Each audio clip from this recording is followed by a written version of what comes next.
And we are live. Once again, it's on with the Black Comic Lords for your Friday late night happy hour, your favorite late night happy hour with Paul and Mark. Wakanda Whiskey and Blurredom, where me and my boy Mark go over all things Wakanda, Black Panther, T'Challa, comics, TV, movie, and any other blurredom that comes across our whiskey-addled minds. What's up, my man? What's going on, Doc? It's been a minute. It's been a minute, man. We've been busy. Yeah. Last weekend, actually, I was back home in Oklahoma because my last niece graduated high school. She actually graduated high school a whole year early, so had to go home, be there for that. So I was very happy and pleased with her. So Oklahoma, where's that? Is that by Texas? yeah, it's by Texas, so we can see that somebody got a failing grade in geography. But yeah, Midwest. I know all the important places.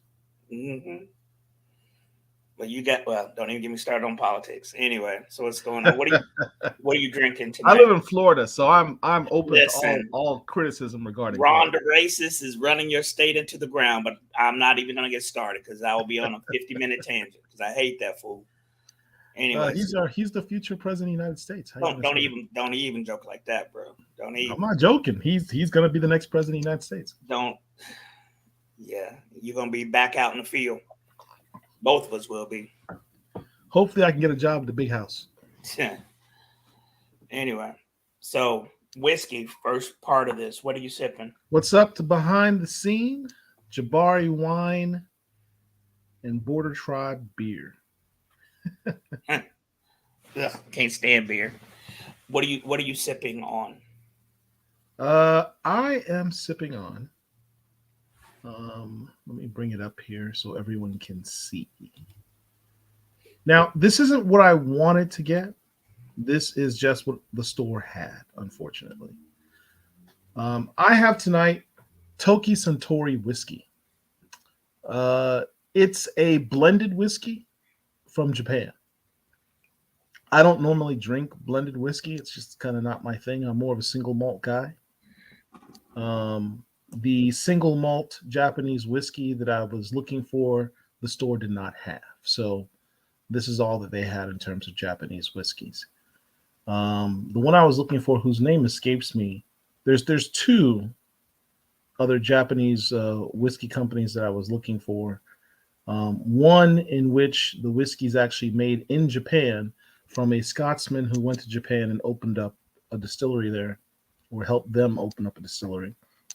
Another one, a Japanese company owns the distillery in Scotland. But this is Toki Suntory whiskey. I may have had this once before, but I don't recall. If I did, it was years ago, and I don't remember what it tastes like.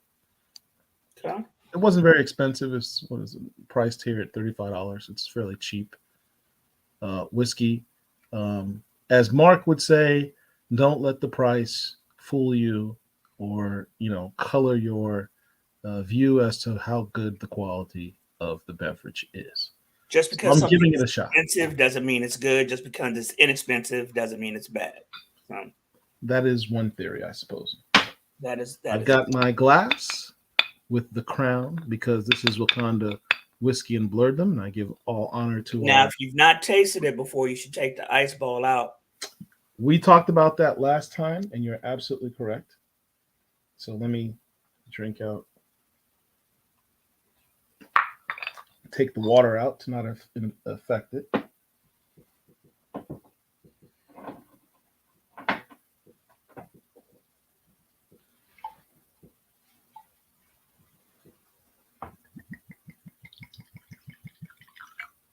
Pour it thusly. At least the glass is now chilled. Now, if you read it here, it says, this clear gold spirit features aromas of basil, green apple, and honey. Definitely smell the honey. Yeah, I actually do smell the green apple. Basil, I don't smell that.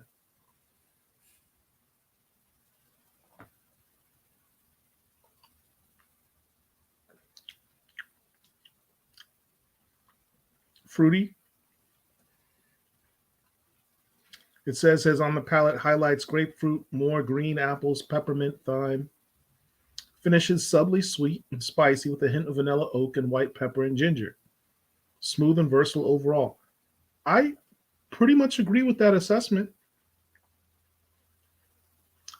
Not much burn at all. Very smooth, remarkably smooth for a $35 whiskey. It is blended, so Yeah. it's smooth and sweet, um, with some spice. Not like a super sweet bourbon type thing. It's got some kick to it. So not bad. Years ago, I went to Thailand for my birthday. On the way back, I had a layover in China for about 8 hours, and the airline that I was on gave me a free hotel. Anyway, on the way back and to the airport, there is an actual whiskey bar, I guess you could say, a whiskey brand that was in the airport. They had their own brand or whatever. Let me tell you something. That was some of the worst whiskey I have ever had. It had absolutely no flavor, no taste whatsoever to it. So you're saying this one actually has flavor to it? Yeah, it's got flavor. It's very flavorful. Yeah. I Well, just this is dropped the whiskey ball back in it. yep. Well, this is what I'm drinking right here, called Bib and Tucker. There we go. Is that a bourbon? Yeah. So there's I've mentioned it before, but there's a liquor store that I go to here that may not have it everywhere. Called, oh my god, I can't even think of the name of it right now. But anyway, it's a very, very large liquor store that's got pretty much everything that you could want. So I always go to the whiskey selection and look for different things. And when I was in there about 2 or 3 months ago, um, I asked the person who worked there, I'm like, what would you recommend for under 70 bucks? And this is what she told me. Now, I've never had this before. I don't want to spend a lot of money on stuff that I don't know whether or not I'll like it, but I'll spend $50, $60 on something, just to experiment with. This is the first time I'm cracking the seal on this. Okay. Has some fruity notes to it. Got my chilled glass right here. Pour just a little bit.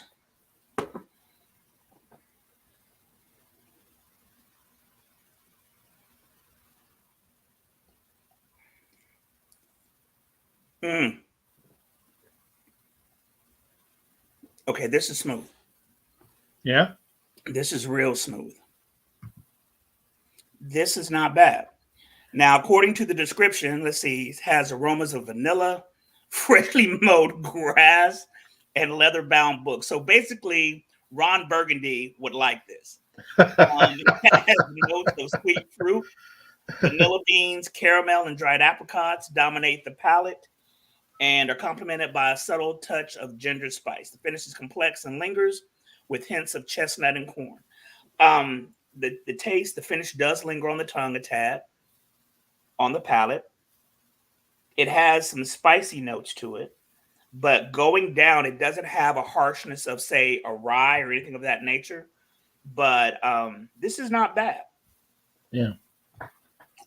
Do you recall the listed price here for this about $64? I Is that probably much? paid around that.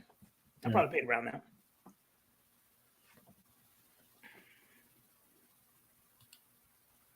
Yeah, okay. Not bad. Not bad. Now, this is not my go-to whiskey. My go-to whiskey is one called Wolf Moon that retails up here at the place that I go for literally $15 a bottle. It is good to the point that I've purchased a whole case of it. So, and that My whole, birthday's in 3 weeks. If you want to send me a bottle, that would be I great. remember. And, when I buy it, they give me a discount to the point that I end up getting 2 free bottles at the price point that it's at. So, yeah. So, Schlanchen. All right. So let's get into Wakanda. Now, as you know, fans out there, we have completed our run finally with the outlaw American writer who shall go unnamed on this channel, on this show, for all time. We're not mentioning that man's name. He doesn't deserve that. The nightmare is over. The damage is done. Um, it's the day after, and we're looking out at the devastation wrought by the Category 5 storm left behind. Not literally, not the character storm, but the storm that was that other writer. Yes, well, emotionally, Category 5 storm on T'Challa's love life. But now it's a new day, right? It is a new day for the Black Panther fandom because we have a new book on the horizon written by Dr. Eve L. Ewing. Black Panther #1 drops June 14th, 2 days after my birthday. I won't even be in the country. So I'll have to rely on all of you to get your reactions as to how good this book is. But what do we know so far about this book? Well, we know that T'Challa is no longer king of Wakanda. We know that T'Challa has been exiled from Wakanda by its present Prime Minister Folasade, who brilliantly decided to partner and create an alliance with Namor and the Atlanteans, which defies all logic considering they're still picking up and fixing the damage that Namor wrought on Wakanda when he killed millions of people or thousands of people in the Golden City. So again, the last writer didn't know what he was doing. But anyway, I digress. T'Challa's without a country. He's without his love, Storm. He's alienated his friends, the Avengers, by basically doing a Batman. What was the name of that Batman story where he put the hit list out on his fellow Justice League? Yeah, Was that Doom or Justice something League like that? Doom. Justice League Doom. So, T'Challa made his how do I defeat all of my fellow people on the Avengers? Which, if we're keeping it a stack, does that really surprise anyone that he would have a list like that?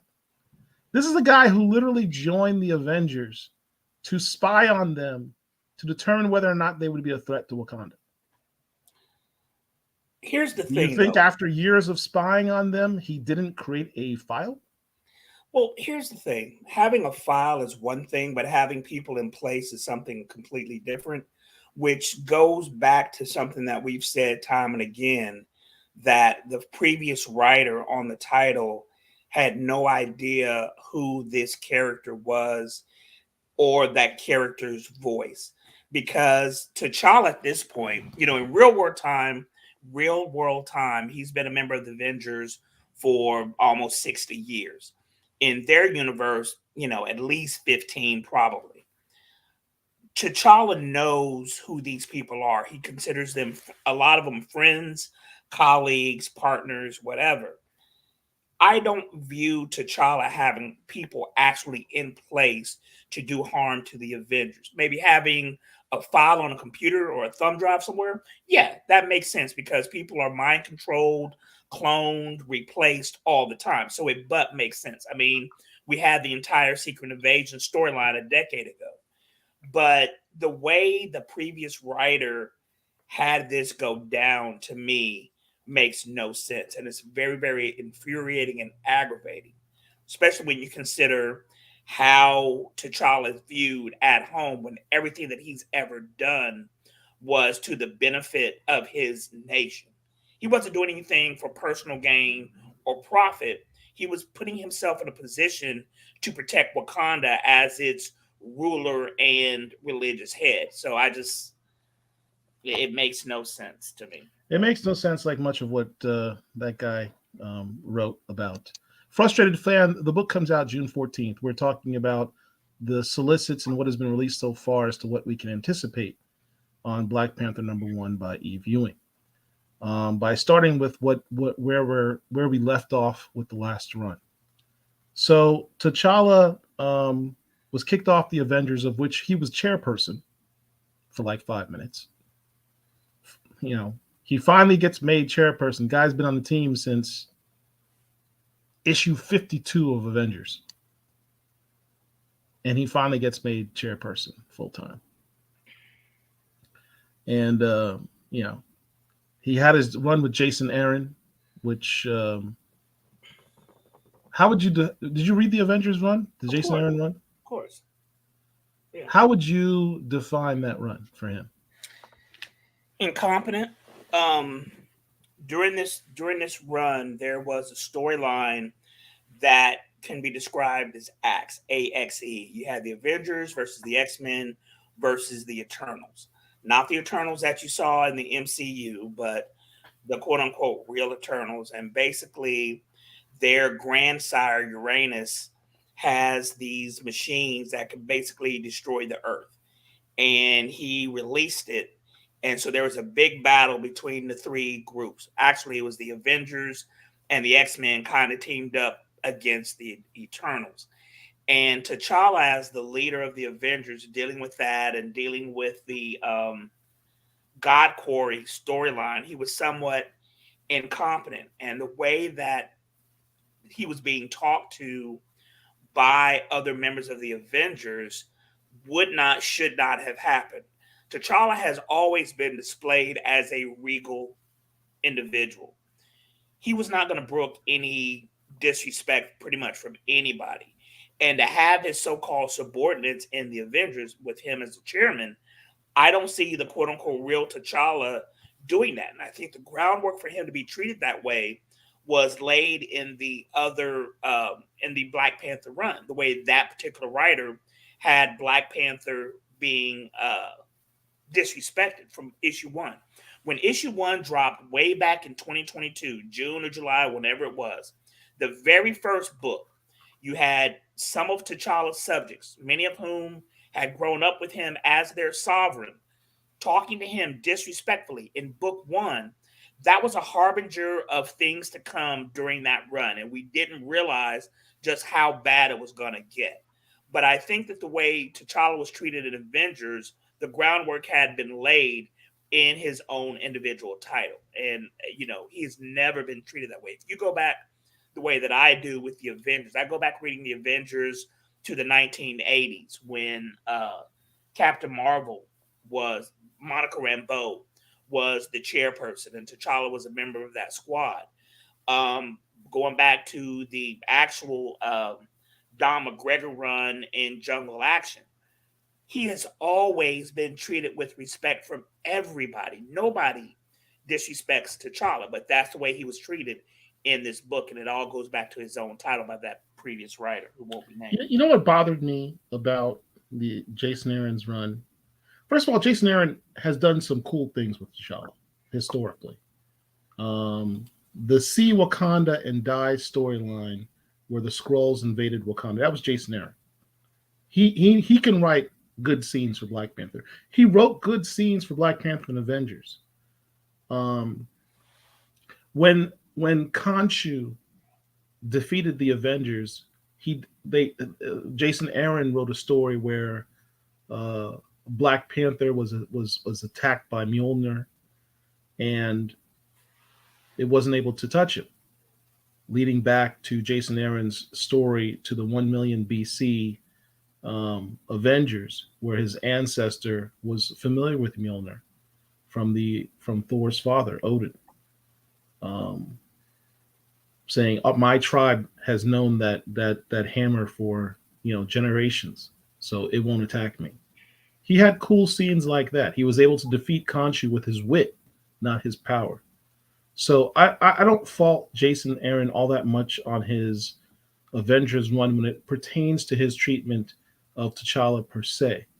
However, one thing I think really summarizes T'Challa's run is this: he's the Avengers chairperson. But when you look at the cover of Avengers, who's front and center? Captain America. I think this picture summarizes his chairpersonship of the Avengers the best. Although he was the chair of the Avengers, he wasn't really giving too many orders to Captain America and Iron Man all that much. They kind of like, Things happen, but not at his behest or direction. right. It was kind of like everybody just sort of did their thing, and he might have funded like he funded the operations. They were working out of the Celestial up in the Antarctic or wherever it was, North Pole. Um, and he had his Wakandans and Dora Milaje working there as support role agents of Wakanda, what have you. But he wasn't a leader like Captain America. He wasn't even a leader like Tony Stark, really. Yeah. Um, just a little too egalitarian with his leadership style for a king. It seemed a little inconsistent. That would be my one criticism. Going speaking of So the go ahead. his I say all this to say this: he had a very short run as the Avengers leader. They find out about his plans to defeat them. His plans actually defeated him. His forces actually defeated the Avengers. They're pissed off at him. Um, what this writer did was then have Captain America have animus towards T'Challa and beat him to a pulp using language that didn't really make a lot of sense. It was very inconsistent for both characters. Um, so that brings us back to what I was saying before, which is, where do we go from here? This is what e-viewing has to take off from, right? Um, But what we let's do know, huh? no, but I was gonna say, well, go ahead because I want to talk about the current Avengers run now, the new Avengers. We'll get into that after this, because that leads into what we're going to talk about in terms of what we expect in the future. We know that T'Challa is going to be working in Burnin T'Chaka, which is the city named after his father. It's not Burnin Zanin, which is the Golden City, the capital of Wakanda. It's Burnin T'Chaka. Most of the great kings have cities named after them. Um, this city, as you can see just from this cover done by Chris Allen, T'Challa's not wearing his typical costume, his uniform, what have you. It seems to be a pared down version. I don't even know. If this is a vibranium version, with all the tech in it. It looks like just a regular cloth It looks like outfit the regular from the cloth one eighties. he Yeah. had on from back in the day, right? And he's got this cape. He's got the knives. I mean, the amped up version of T'Challa that we got since Christopher Priest run had vibranium, had energy daggers, which came out of his suit, his teched up suit. These are actual vibranium daggers. It looks like metal daggers. So he's not teched up here. He is as Herschel would say, cotton t-shirt T'Challa. And this Which isn't the first there's time some with this people like either. that version. Yeah, this not the first time. I mean, you and I beforehand were discussing the most what was it, the most dangerous man on earth, or what was that title? When Correct. basically T'Challa took over for Daredevil in Hell's Kitchen. And at that time, T'Challa did not have his powers. He did not have the heart-shaped herb in his system. So he was basically just a highly skilled, highly trained guy out there fighting crime in New York. He wasn't going by T'Challa. He was going by, what was it, Luke Charles? Mr. Okonkwo. Okay. He was going by a different alias or whatever the case may be, teaching in the inner city, and then at night, out there fighting crime. The uniform that he had was, just a basic cotton polyester blend or whatever it was without all the tech that we've become accustomed to over the past 10, 15 years. And there's nothing wrong with that. In fact, taking it a step further, at this point in this Man Without Fear run, T'Challa had lost his power. He lost, the heart-shaped herb power up that he had because he had already basically almost died after being blown up by Doctor Doom. So he was brought back from the brink of death by Storm via Doctor Voodoo, but in that process of bringing him back into the world of the living, because he was in a coma, he lost his superpowers, so to speak.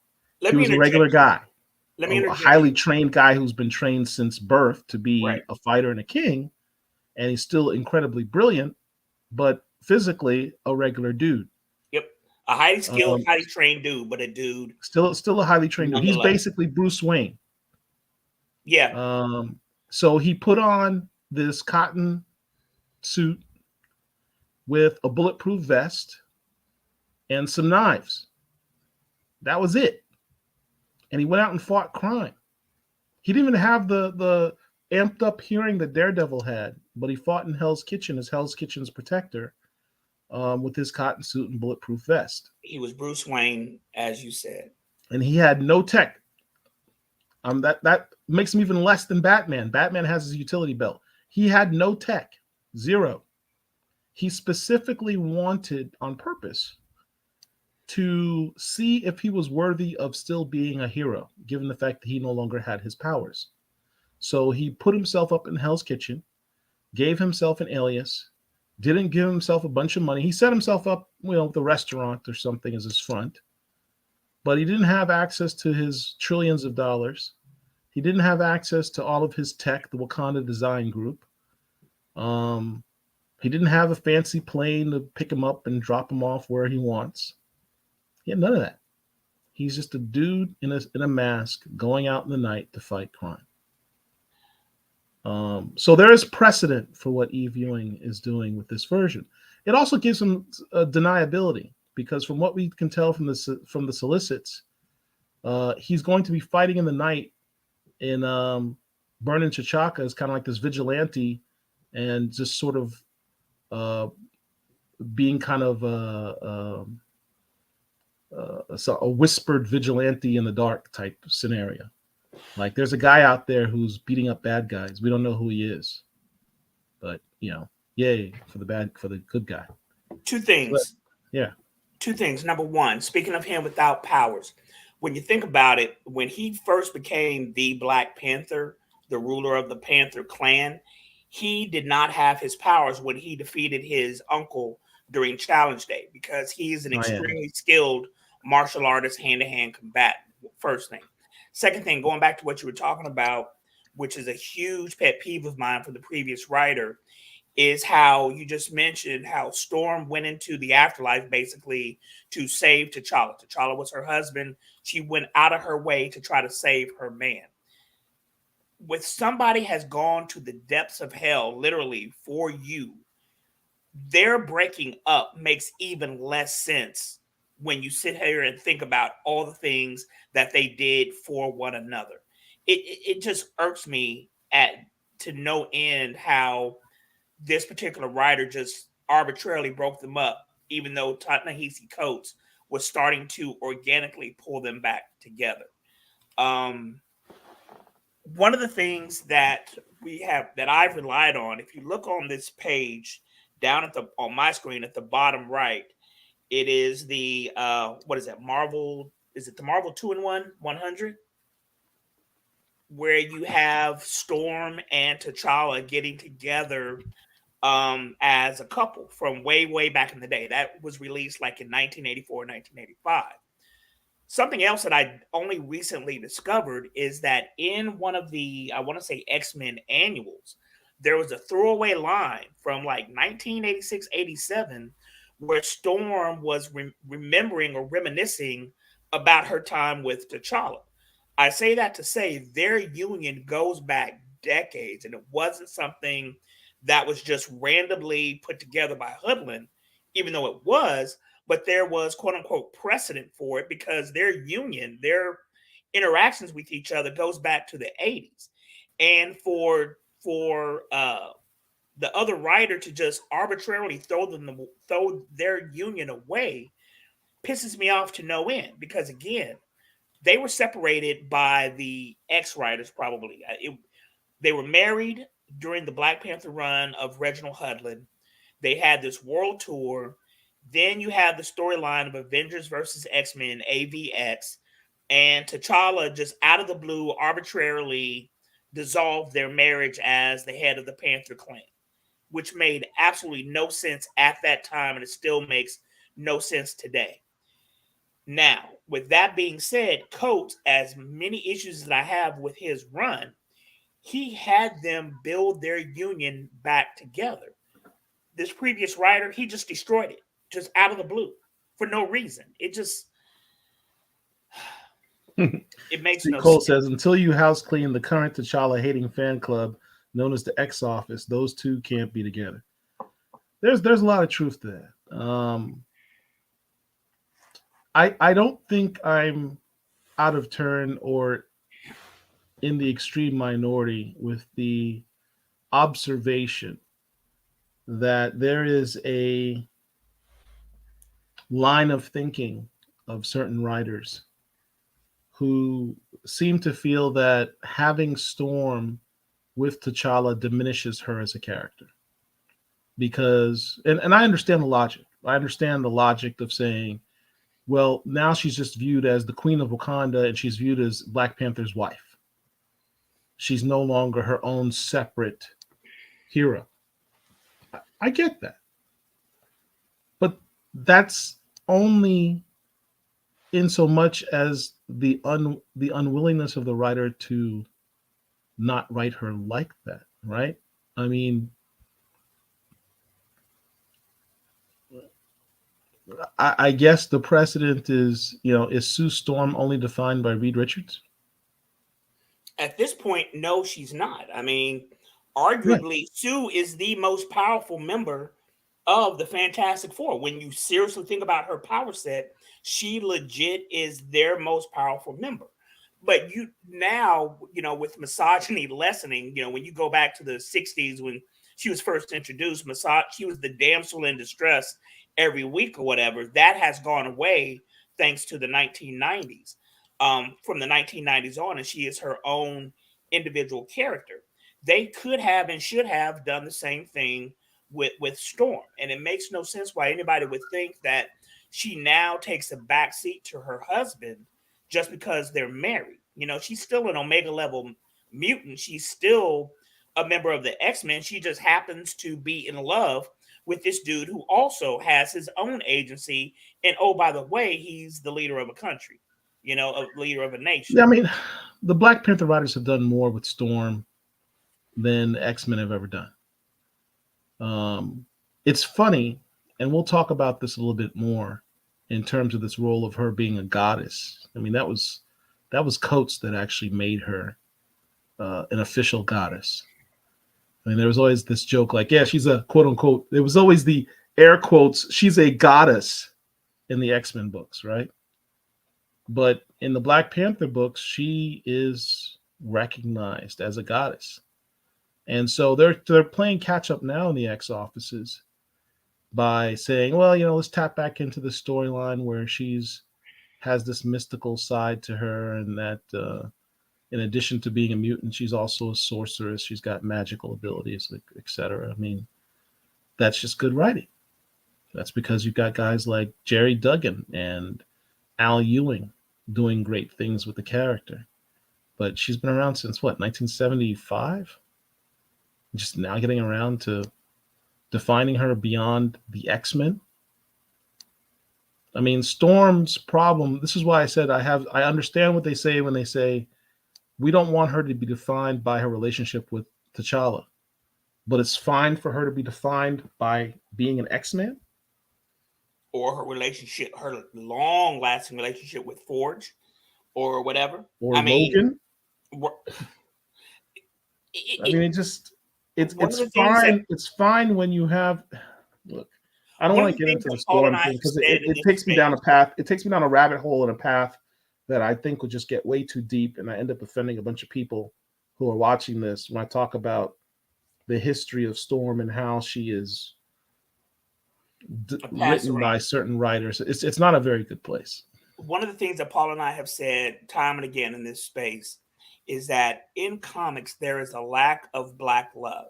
When I say that, I mean there are no long-lasting black relationships where you have equal partners like Reed and Sue, like Scott and Jean Grey, like plug in any couple that you can think of. You have Peter Parker and Mary Jane, even though Mary Jane doesn't have powers, or Superman and Lois, who've been together since FDR was in office, or whatever the case may be.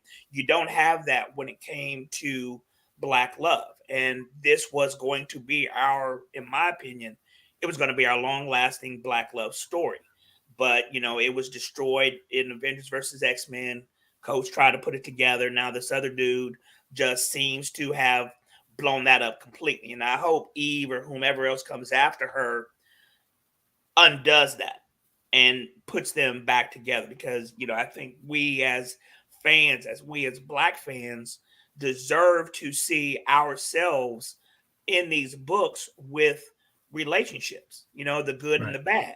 Right. Reed and Sue have broken up more times than I can remember, but they always Get find back their to way back to right. each other. So Except in the case of Black Panther and Storm. Dion writes here, what will Storm's role be in Deadpool 3? Storm has a fantastic track record on paper and in cartoons. In movies, she hasn't caught on yet. I don't think she. Well, okay, I almost told a lie. She does have a good track record in cartoons, thanks to the seminal 1990s cartoon X-Men, uh, which was a phenomenal cartoon, and that was how a lot of people were introduced to the character. She That's how had a lot of people got into comic books. Right. She had a regalness about her, and whoever the voice actress was, whose name I cannot remember. In fact, I want to say there were two voice actresses who voiced Storm, but the way that they portrayed her, that's when I read Storm, that's what I hear in my inner monologue when I'm reading the books, are the voices from the 1990s cartoon. She was done extremely well in that cartoon. And it's a shame that we've only had her in that. You know, the way a lot of people know Spider-Man and Batman is because they are ubiquitous. Every 3 to 5 years, there is going to be a Spider-Man or a Batman cartoon. There's no reason why we should not have had T'Challa in that same vein, or Well, Storm for that matter. Dion mentions my next point, which is, if you've read the latest X-Men Red, it starts off with Storm having a new boo thing. That legit pissed me off. I'm gonna be honest with you. When I read this book, also by Al Ewing, I legit got mad. Like, I'm sitting up here reading this book, and I'm gonna give some spoilers. Okay, I don't know when this came out because I didn't go to the comic book store for like 2 weeks, so I just got I this think it came this out week. last week. Okay, well, I So got it's it been this enough week. time. Go ahead and spoil it. Right. So basically, in this book, Storm is out on a date with this brother who's an astronaut. He may very well be a nice guy. He's a brilliant dude. He's got a couple of PhDs. They have him drawn as a handsome dude, probably 6'3", 6'2", 200 something pounds. Looks like he's got like a 10% body fat, if not less. So physically, he's a match for Storm. But the entire time I was reading this book, I'm like, what are you doing? T'Challa is sitting at home and you sitting up here with this scrub. Why are you dating this dude, man? Like, she was cheating on him and it hurt my heart. Like, you're laughing at me, but I'm dead ass serious. I was legit mad reading this, because she does not need to be with anybody other than the now former king of Wakanda, T'Challa. And I was legit mad when I was reading that book. You're a big man. I was big mad. Yes, I was. Oh God. All right. So here's the thing. Here's the for the upcoming Black Panther book, right? Let's go back to this view here. Oh, great. No, it's gone. Give me a second. Let me get my stuff together here.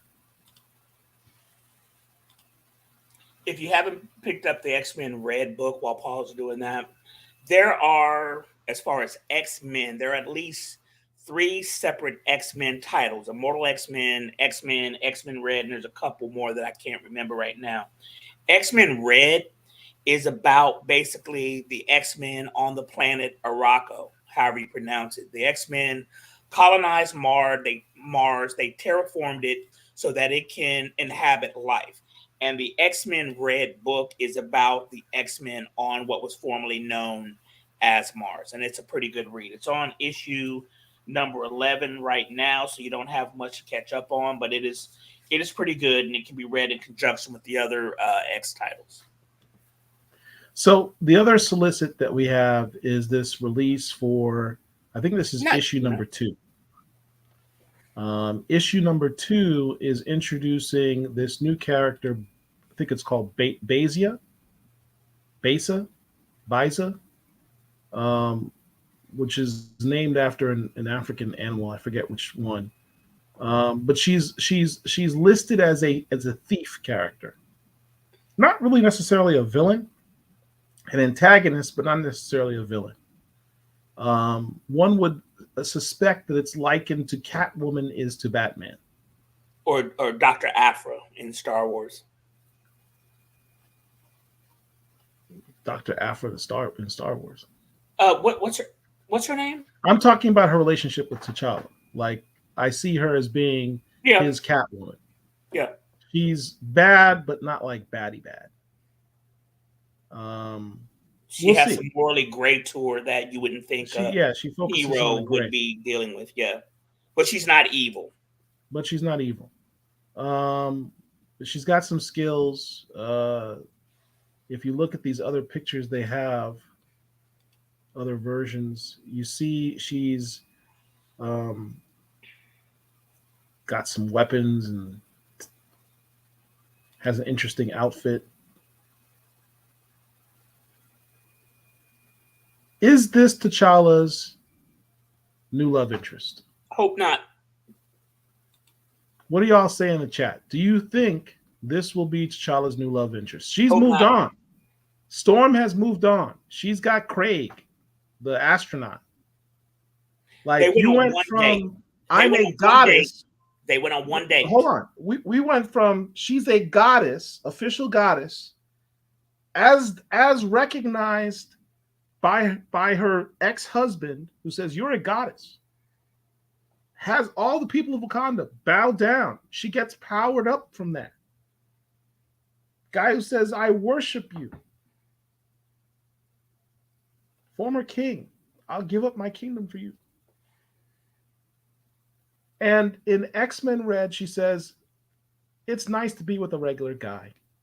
I've never really wanted to be a goddess. I've never really wanted to be a queen. I just want to be Aurora and be with a regular dude.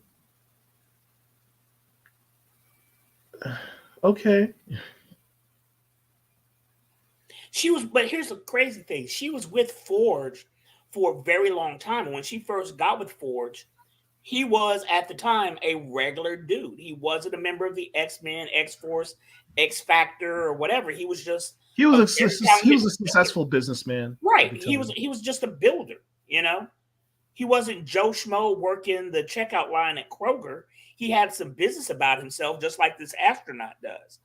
But, you know, it will always strike me wrong if the two of them are not together.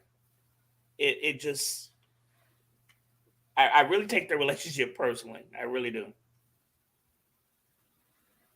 Yeah. So is this T'Challa's new boo? What do we say?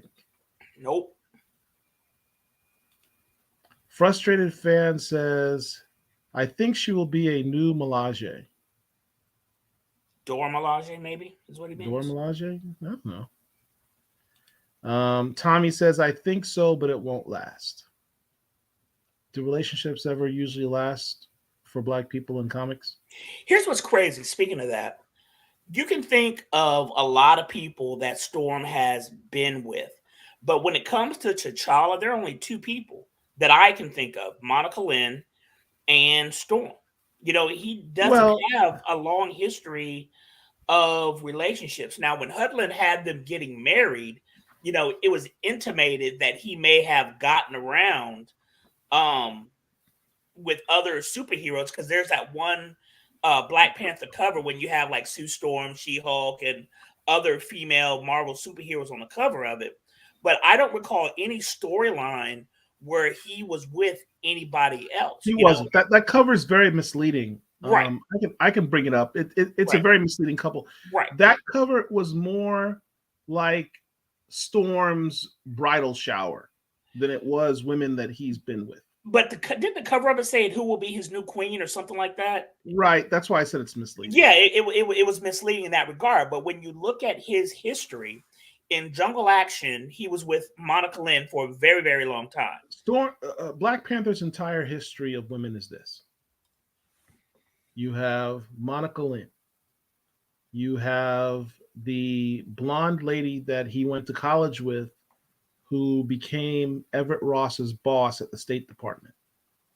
That She's was during dead the now. Priest run. That was in the Priest run. Yeah, And she's I don't dead. recall I don't that. remember how she died, but I know she's dead. There's also an agent that he dated in the limited series. She was like a agent of Wakanda ambassador. She was an ambassador for Wakanda. And what was that in? That was in volume 2 of Black Panther, the 4-issue. The 4-issue when he went to series. South Africa and fought the dudes. Yeah. I don't remember her from that. I don't remember anybody from that, but okay. Yeah, he smashed some ambassador who was from Wakanda. Okay. And there's Storm. That's 4. I think that's about it. Am I missing one? Like, I mean, you just added 2 that I didn't recall. Because when I think of T'Challa, I think of in his dating history, I think of his long-lasting relationship with Monica Lynn and his long-lasting relationship with Storm. That's it. To me, T'Challa's been with 4 women in comics. 4. I'm not going to start the tirade of how many people Storm has been depicted with in comics. And I'll add it throughout the multiverse. No, not just Bane 616. The 616 is enough. If you throw in the multiverse, it becomes a problem. I'm not going to say the multiverse numbers. You got Forge, you got Wolverine, you got T'Challa. Who else? Logan. I said Wolverine. Briefly Nightcrawler. What? They kissed a few times, I think, or something like that. Are we talking about full-on dating or just romantic interludes? Whatever. Dracula. Well, that was against her will, kind of, because he's got the powers to mesmerize people. So I don't necessarily count that. But I do remember that issue. I have the cover in my mind's eye, and I do recall that. Apparently, in this latest run, this guy Craig or something. Yeah, not Craig. In the book Storm, that written by Ann Noceti, that just came out this week. What did you say his name was? Asher, the blonde dude. Yeah, the white dude on the motorcycle. Yeah. Yukio. Marvel doesn't like to talk about that, but they dated. She dated her. Yeah. Chris Claremont was pretty clear on that, I think, in that run. I don't remember that. Yeah. That was Logan's ex-girl. No, you're thinking of Yukio. Okay, so who did you say? No, sorry. Mariko was the Logan's girl. There was another character called Yukio, who was kind of like a rogue ninja woman assassin. Okay. She was the one that Storm hung out with in Japan when she was going through her punk rock phase. Okay. I'm forgetting someone very obvious. Listen, I'm gonna be honest with you. The way Charles Xavier is, I wouldn't be the least bit surprised if he bedded every female member of the X-Men and made them forget it. because that dude is devious. You know, quiet as kept. That was kind of somewhat of a storyline, right? Where they found out that Charles Xavier actually was In he love had with feelings Jean for Jean Grey, Grey. and she was like 12 or 13 when he first met Yeah, her. it got Charles creepy. Xavier is a They do pedo. some creepy stuff in the X books Charles sometimes. Xavier was a pedo. He was. A pedo, whatever. Yeah. I mean, you sit up here looking at this 12, 13-year-old girl like, yeah, let me get some of that. I don't Frustrated fan remember with says Magneto. Magneto. C. Cole says Cyclops, Dracula. Cyclops, I think, was a multiverse thing. Dracula, yes. Logan and Yukio got down too. Yeah, I mean, Logan's the biggest toe in the Marvel universe. That guy's been everywhere. Shots fired, but Charles deserves all the smoke. He does. Charles Xavier is not a good dude. At all. Oh, going back to what that person just said, no, Eros is the biggest garden tool in the Marvel universe. So let's move on. Yeah. So we talked Avengers. Go to the about Avengers. what the solicits have said as to what we can what are coming up. There's also Deathlock is going to show up. We don't know which version of Deathlock is going to show up, whether it be Michael Collins or Henry. It's not Henry Hayes because it looks completely different. But we don't know if it's Michael Collins or some other character as Deathlock. But Deathlock's going to show up in issue, I think, 4 or something like that. But let's talk about before that. What have we seen in the interim right before Black Panther #1 of T'Challa? We just had the latest issue of Avengers come out. All right, so let's talk about this. A minute ago, we were talking about how T'Challa was somewhat of a non-factor when he was the chairman of the Avengers. In the Avengers, Carol Danvers, aka Captain Marvel, bottom left, is now the chairperson of the Avengers. And the Avengers have kind of disbanded to a certain degree, but active members, former members, elected her as the new chairperson. The first issue is her building her team together. All the people that you see on the cover are now members of the Avengers that Carol personally went out and recruited. She was active as their chairperson to bring this team together. There was nothing in the previous Avengers run that I could think of where T'Challa had something similar, where he brought people together to actually lead them. He was just there. The team was already formed, and they said, "Yeah, we just voted you chairperson. Lead us." Right. He was there, and stuff just happened. Yeah. Not from him being the impetus for that to occur. He wasn't able to be a real leader. Yeah, right. So, in this issue, Carol seeks out T'Challa, who is a man without a nation. In these 2 or 3 panels that he's in, maybe four pages that he's in, that writer, this writer, who is that, Jim, or what is that? Who's the writer? Jed? Whoever the writer is of this Avengers. It's Jed MacKay. Jed who's MacKay. writing Moon Knight. He just finished writing Moon Knight. Okay. Very good writer.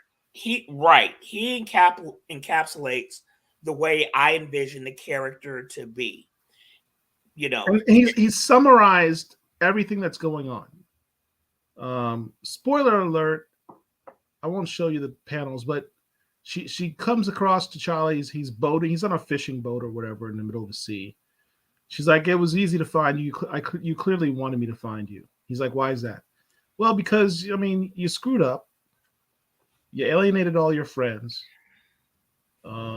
with your shenanigans. You paid the price. You're no longer king. You're really nothing. You're not even an Avenger."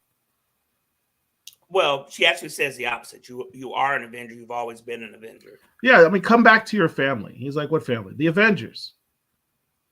We need you."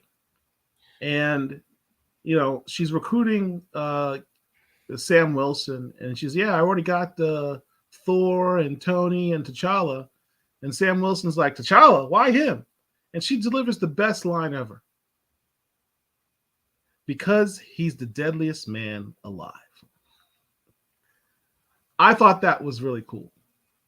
For a character that's been dragged through the mud for the past year, who has been uncharacteristic in his writing, as he was written. Depicted uncharacteristically. Uncharacteristically written, I should say. Yep. Completely emasculated and simplified. He got put on his hind parts by a dude riding a buffalo. Every issue, T'Challa got his ass whooped in this run. Every issue. Everyone. With guys with no powers, even. Yeah. It made no sense. Buffalo Soldier. A character called Buffalo Soldier put T'Challa on his ass. But she says to T'Challa, T'Challa's like, why do you want me? She's like, well, you're smart. Not smart like in the same way that Tony is smart. You're cunning.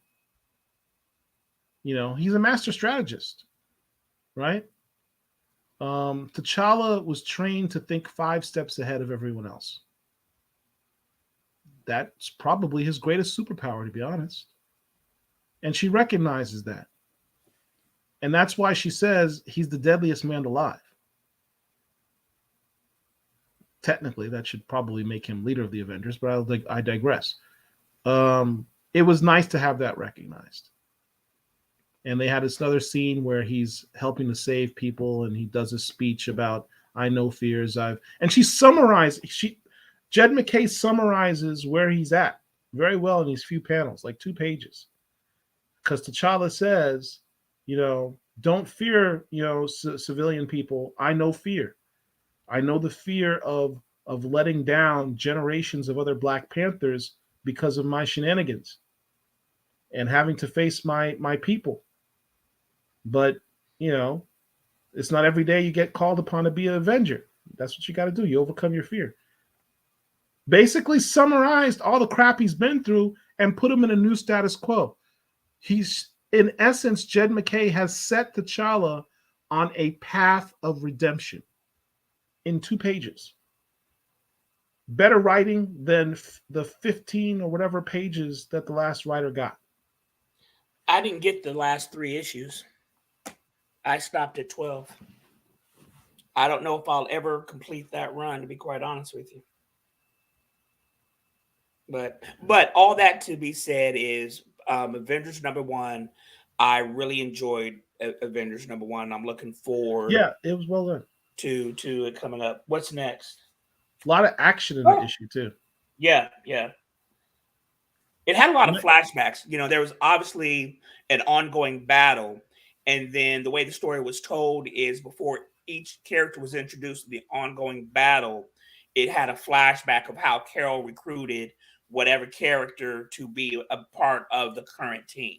Thor, the Captain America scene was pretty funny between Captain America Sam Wilson, Captain America Steve Rogers, and Captain Marvel Carol Danvers. That was pretty funny. Tony Stark, of course, Vision, Thor, and T'Challa. So yeah, it was one last thing I wanted to mention about the Black Panther thing. The other thing that was released was the fact that in this new run, the Black Panther is going to be fighting against the 5 criminal families of Wakanda, basically a Wakandan mafia.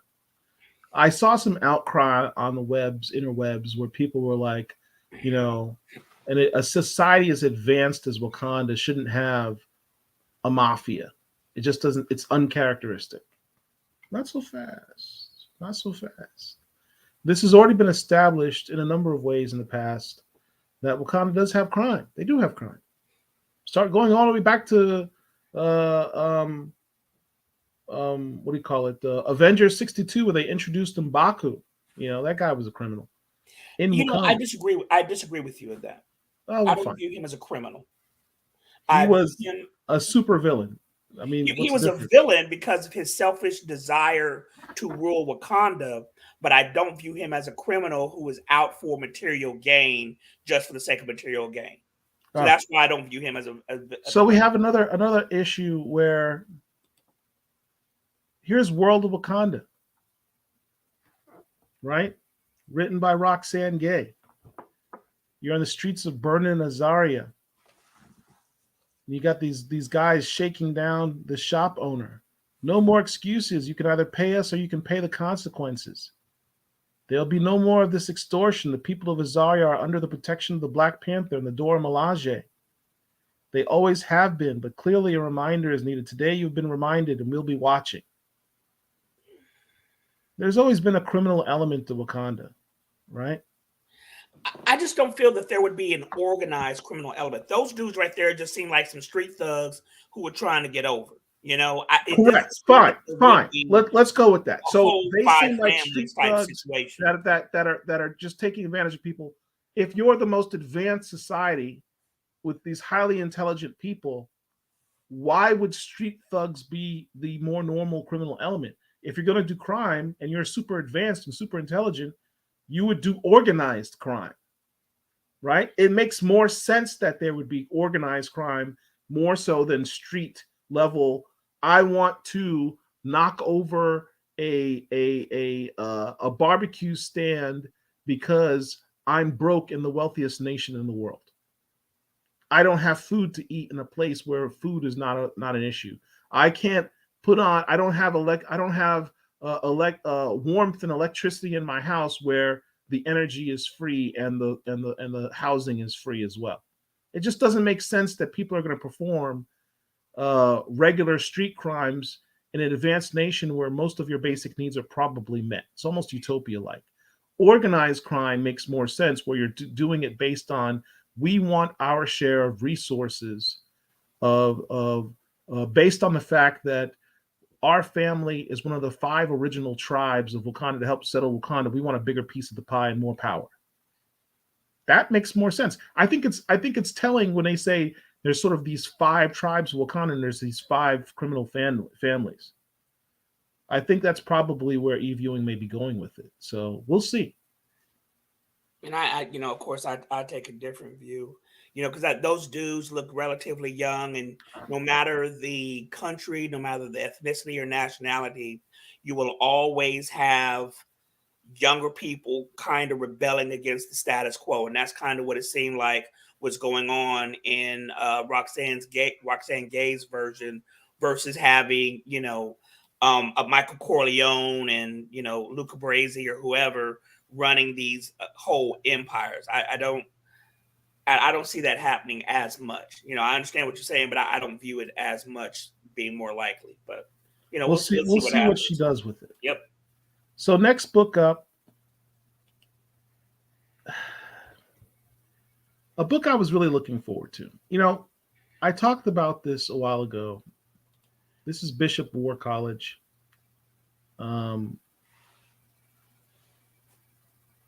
I did a tweet like Use you maybe about 9 months to a year ago to Marvel. And I said in the tweet, Bishop is a character with a lot of history. He is a former commander in the XSE. He's a former NYPD cop. He's a former member of, the Extreme X-Men Police Squad. He's a former member of SHIELD when SHIELD had its mutant task force. He is highly experienced and has leadership skills and military and police training. Why is he on an X squad where Kitty Pryde is his boss? Why are you holding him back? That was my tweet to them. Why are you holding Bishop back? Then I said another one. I said, this guy should have his own squad. Give him a group of mutants. He just got made Captain Commander of Krakoa. Give him his own team. How has Bishop been on the X-Men for 30, 40 years and never had his own team? It makes no sense. A little less than a year later, we have the announcement of Bishop War College. He's going to be training young mutants to be a, mutant team, X team. So on the surface, this story is what I asked for, which is Bishop's finally going to have his own X squad, like X-Force or X-Men Red or something like that. Excalibur. It wasn't quite like that. It's more like he got a small squad to train. It wasn't even like a college. Like you thought it was going to be a big school. It wasn't even a school. It's like, let me take these 6 kids and teach them how to fight better. Um, but then the story twists. In the process of training, um, Tempo, who's a very underutilized X-Man, but finally is getting a little bit of shine. Um, After they're attacked by the Fenris twins, Tempo uses her powers, and Bishop and Tempo are transported to Earth 63. In Earth 63, the X gene is prevalent in black people, people of African descent. So Bishop wakes up in a world where all the mutants are black. Now, putting aside the obvious issues with determining who's black enough to have an X gene, when you're talking about the diaspora, it's a little messy. Putting the science of that aside, um, it was cool seeing an all black X world. It was cool for me. For me, I enjoyed seeing that. As someone who started reading the X-Men back in the 80s, in large part because it was one of the few books where the leader in the comic book team was black, Storm. Storm made me an X-Men fan. Big fan of Storm.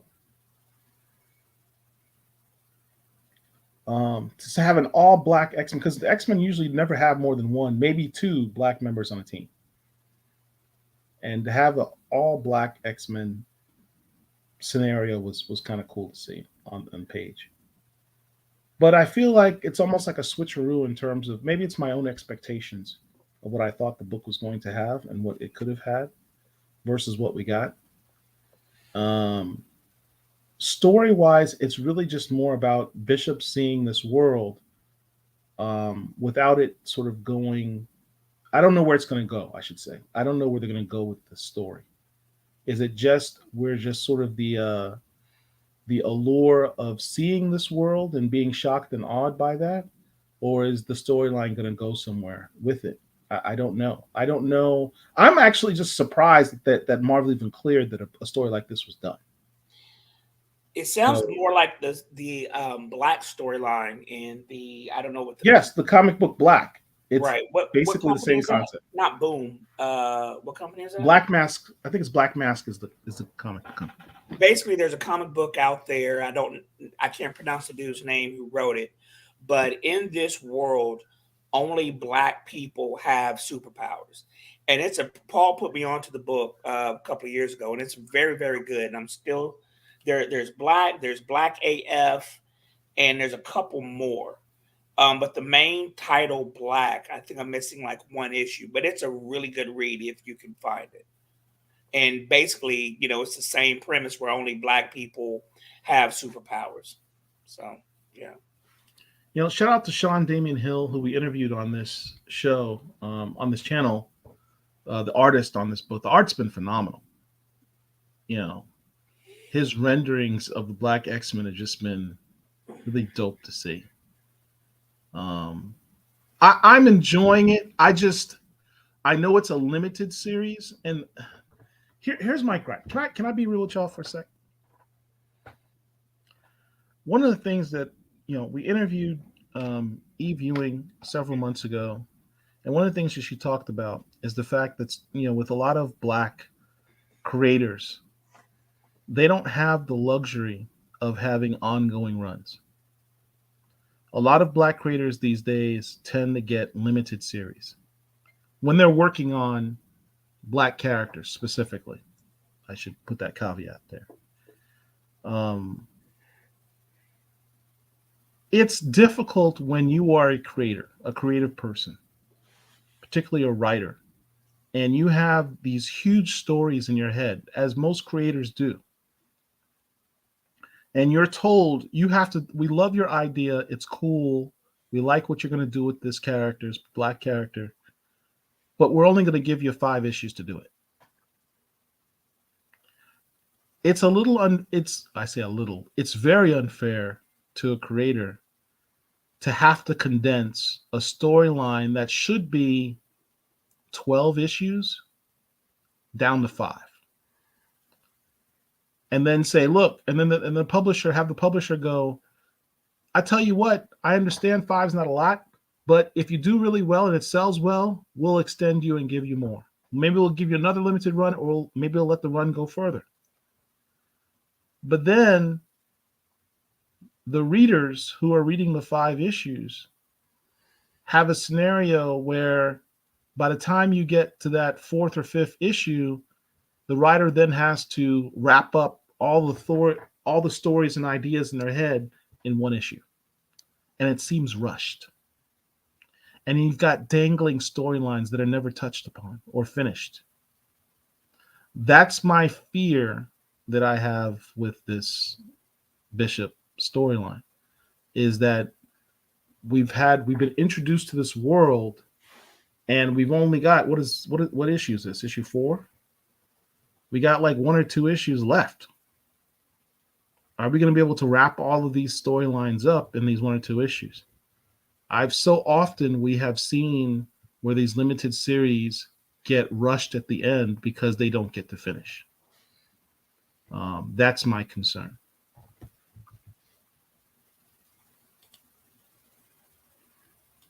Let's see. Frustrated fans said, now that would make sense if they forced them to speed the story up because it's missing a lot of detail. Yeah, that's the risk that you face when you're dealing with these limited series. Dion says, the problem with these limited series is that they don't amount to anything. They are short, self-contained stories that don't tie into the bigger picture. That's another risk that you take. It's almost like they're alt-world stories a lot of times. It's almost like they're alt-world stories, correct. Spot on. It's performative inclusion in comics. Okay, those were big words. But you're absolutely correct. It is. It's not real representation or inclusion when you're given a limited series that and you're sort of confined to just that story that doesn't have any lasting repercussions to the larger 616 universe in the Marvel sense. But that's what we got with Bishop. In short, though, I'm digging it. I'm enjoying it. The art is incredible. I'm just afraid that they're not going to be able to wrap all this up in the limited series. That's my fear. I hope they can. C. Cole says, Priest Batman the Hill from 2001 was greenlighted as a 5-issue series, but got cut down to 1 issue. Wow, yeah. But then sometimes the opposite happens. You know, when Christopher Priest was given the Black Panther run, it was a Marvel Knights series. The Marvel Knights series wasn't supposed to be an ongoing thing, but it was so successful, it became an ongoing issue. He went almost 50 issues almost? I think it got like 56. Something like that. Because it was so successful. But that's a unicorn. It's very rare that ever happens. You know, you were talking about Black creatives not getting a lot, but I think that Priest is the outlier. We get bagel bites. Everyone else gets deep dish Chicago pizza. Very good analogy. Right. Christopher Priest is the outlier on that because over in DC right now, he's doing a lot of work on DC. And I want to say he's got like 2 or 3 ongoing stories right now. Like he was doing Justice League. He was doing Deathstroke. There was something that I didn't pick up at the store because they didn't have issue like 1 and 2, but there's another storyline that he was doing as well. I just don't remember. I think it was the Jonathan Kent storyline, maybe. I think he's doing Jonathan Kent now. But you know, a lot of the Black creatives don't get the leeway that your Donny Cates or your Hickmans or people like that get. Correct. But all we can do is pre-order and hope for the best. If you don't pre-order your books and you just wait until New Comic Book Day to buy them off the shelf, don't clamor in here and say, hey, it's unfair these guys didn't get a better shot at doing more, because the numbers the publishing companies are looking at in order to allow them to extend these runs or to give them a second run are the pre-orders. Put them on your pull list or pre-order at your LCS, because that's what allows these creators to get more leeway to do more books. Mount Mitch says, I'm digging the convo, recast a child all day. Thank you, sir. Thank you. All right, so let's move on. Next book we have is, going in alphabetical order, Bloodline, Daughter of Blade. I really like this book.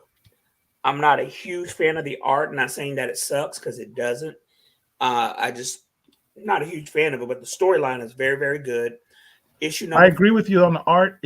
It's not that the art's bad. It's not. It's good art. It's just I don't think it's appropriate for this genre or this particular book. I don't know. I'm just not a huge fan of it.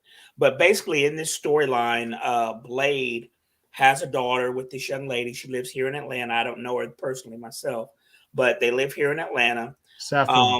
She is, because she is part vamp. She's like 1/4 vampire and half human. She's got some vampiric abilities like Blade. She can, walk around the daylight without being burned.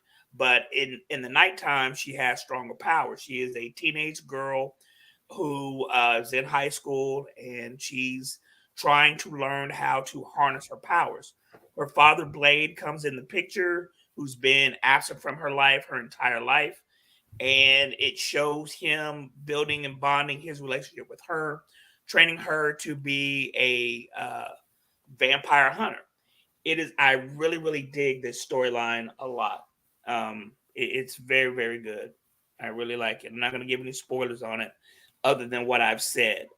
You'll see some characters who you may know if you saw the 1998 movie. A name that is familiar to you is Deacon Frost. He makes an appearance in this book, but on a scale of 1 to 10, I give this book an 8. I really, really like it a lot, actually. Yeah, I mean, one of the things that came out, it was an article that came out talking about the fact that Kamala Khan, Ms. Marvel, it's been leaked that she's going to die in Amazing Spider-Man. And she's a major character. I mean, she's been in the MCU now. She's got a movie coming out later this year in July. Very popular character, well written. Has a few runs under her belt at this point. Has been in cartoons. She is, for all intents and purposes, an A-list Marvel character. She's been in cartoons. She's been in television. She's about to be in movies. And she has multiple volumes in comics. And she's an A-list character. And she's had her own TV series. Yeah, she's an A-list character, and they're about to kill her. That's how you know you're really a big A-list character. They're going to kill you and eventually bring you back. But one of the article said something to the effect of, is there a replacement for Ms. Marvel in the Marvel Universe in comics? And they're referring to Bloodline. When you talk about, here's the demographic that these characters appeal to, Bloodline could fill that same role that Ms. Marvel does. And Marvel has been really investing in the next generation of heroes. I think Marvel and DC right now, with this Dawn of DC thing, they're really investing in the next stage of heroes, because neither one of these companies, when you're talking about mainstream comics, they really have a lack of desire or inclination to move away from their storied legacy characters fully. They're just not willing to do that. Because that's what makes money. Because, well, that's what they think makes money. Well, when you have like literally 10 different Bat books on the shelf, there's a reason behind that. Mm-hmm. And it's because those Bat books keep the lights on at DC, because they keep making money. So that's why. Yeah. because it's more than just the books themselves. I mean, it's about the merch. Because remember, comic book companies don't make money off of the secondary market. Once the books are sold, they're sold. If you're buying a back issue and you spend $1,000 on it, Marvel or DC doesn't get a penny from that. They get paid when the books come out.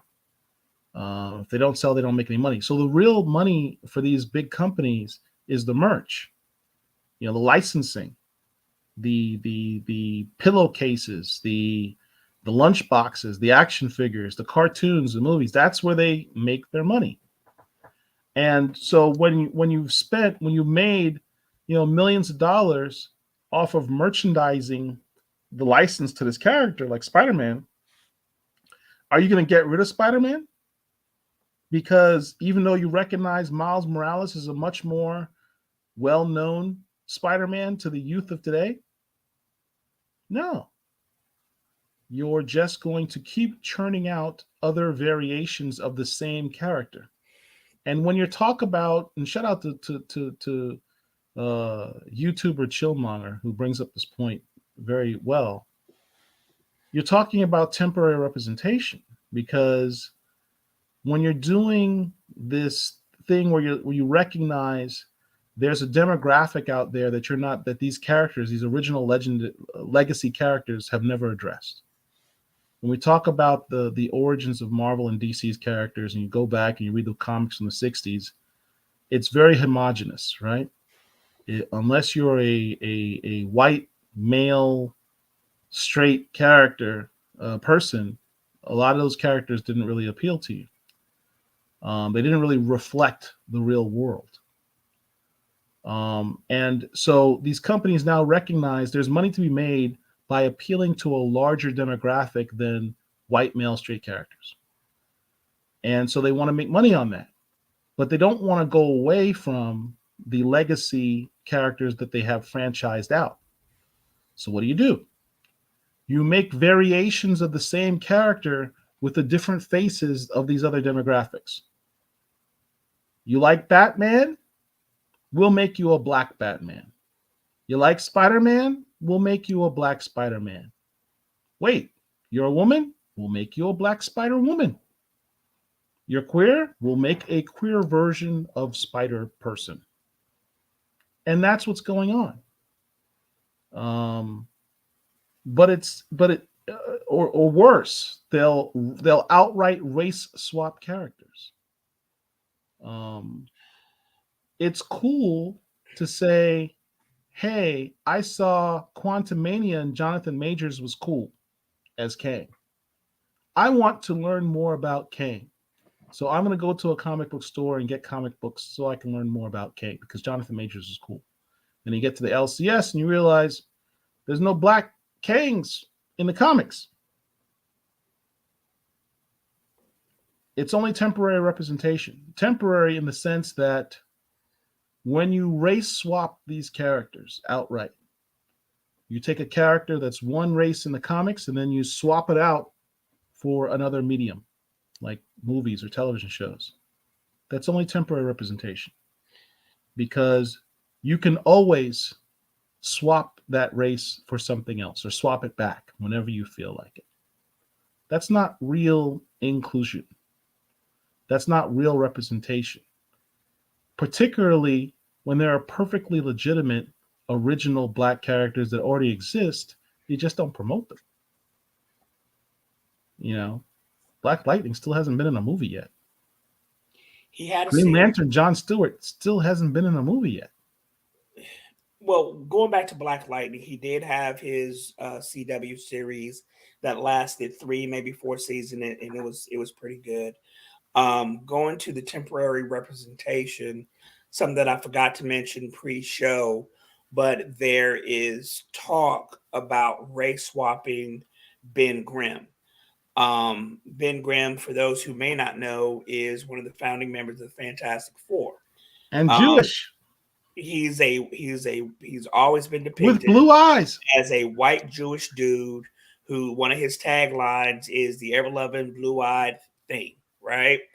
And I got into this long-lasting debate discussion on social media about how the dude who they have uh fan cast, maybe not even fan cast, but supposedly going to be the character is a black dude. And these people are Jewish folks, I'm imagining, who all they see is the fact that he is one of the tribe. Okay. What I see is I see a black dude. What they saw was a Jewish dude. And he may very well be. And that's fine. But for me, it's not about what his religion is or how he identifies, but what is his appearance. And the appearance of Ben Grimm has always been as a white dude. And so I am adamantly opposed to them race swapping this character, regardless of what the actual actor's religious beliefs are. Michael B. Jordan, who I love as an actor, I didn't want him as Johnny Storm. I didn't want Chiwetel Ejiofor as Baron Mordo in Doctor Strange, because that character has always been portrayed as somewhat of a Eastern European white male. He is a minor character, so I'm not going to get as up in arms about it if they were to say make Reed Richards black or any other major character black. But instead of race swapping these characters like they're getting ready to do with Wonder Man, instead of race swapping these characters, as Paul just said, either A, invent new characters, or B, bring some of the multitude of people that you have in your vault to the screen. When you put them on the screen, they automatically become popular.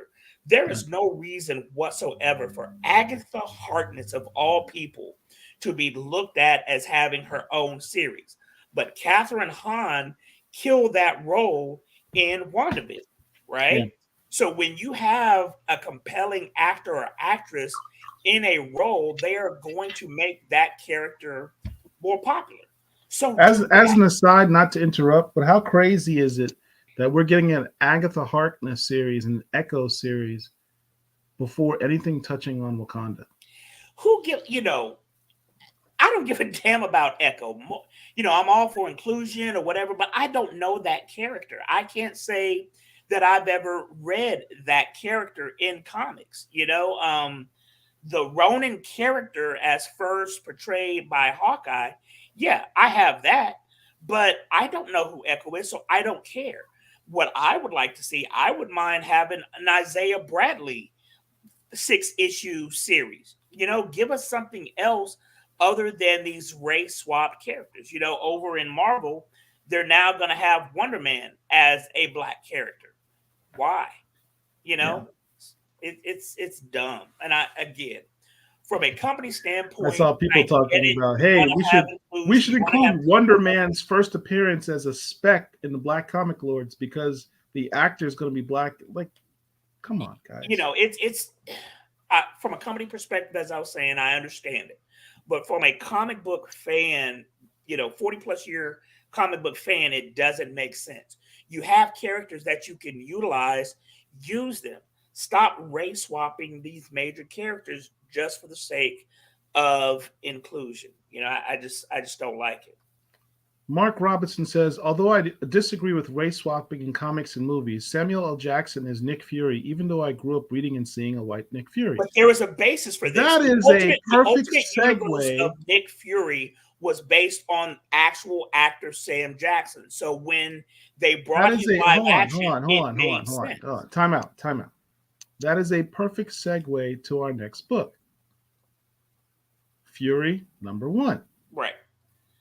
Now, who So is this guy that we see on the cover of Fury #1? let me take this. Let me take this. All right. So as I was saying a moment ago, in the comics, Nick Fury has always been an old, crotchety white dude who was in World War II, was a leader of the Howling Commandos. He was live action played by David Knight Rider Hasselhoff in a 1994, I think it was, movie that, made $36 at the theater. Okay. 616, Nick Fury has been white. In the comics, back around 2003 ish or so, Marvel created the ultimate storyline of comics where you basically had characters who and have seen their stories multiple times portrayed in a new and different light that did not adversely affect the main Marvel continuity of 616. It was its own separate entity, own separate universe. In that universe, Nick Fury was a black dude, and the way he was drawn, he looked just like Samuel L. Jackson. I want to say that the artist asked Sam Jackson if they could use his likeness in the book. If I'm not mistaken, he gave them permission with the understanding if he's brought live action, then I have to be cast in the role.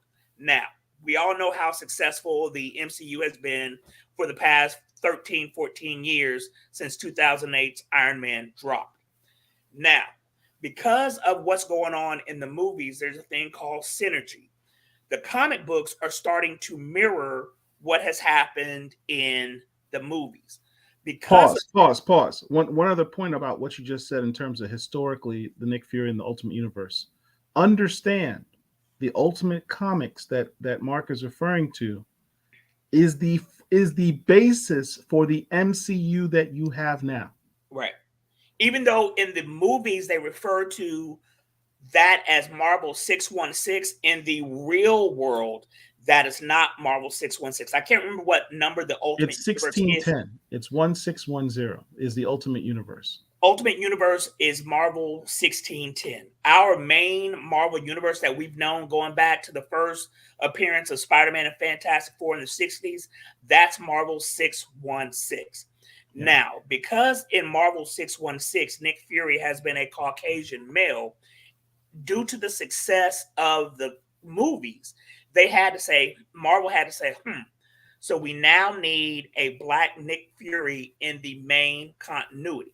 So instead of, using some multiversal angle, what they did is they gave old white Nick Fury a mixed black son who also happens to have an eye patch, who also happens to vaguely look like Samuel L. Jackson. Well, let me explain in more detail. So there was a series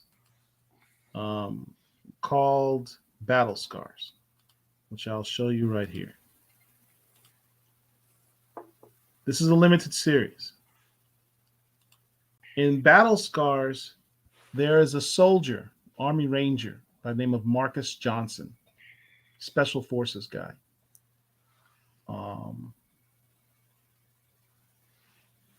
Who, as it turns out, is Nick Fury's son. Nick Fury, back in whatever time period, had a relationship with a Black Shield agent, and she ended up having his son unbeknownst to him. For a while, anyway. He's Nick Fury, so he found out. But this guy, Marcus Johnson, is raised in, I think, Atlanta or something like that, and doesn't know about his father, doesn't know about his heritage. But one of the things that's interesting is that he was a great athlete. He always seemed stronger and faster than everybody else. He also never ever got sick. He doesn't recall ever being sick.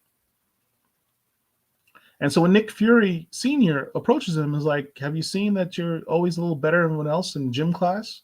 Have you noticed that you never ever get sick? That's because you're my son. And I've been taking this, what's the formula that Nick Fury takes to keep young? Oh, geez. It mentions it in here. The Infinity Formula the or something like that? Formula or something like that. It's like the Infinity Formula or something like that. Somebody will correct me. But it's basically, it keeps him young. It keeps him young and keeps him healthy and vital.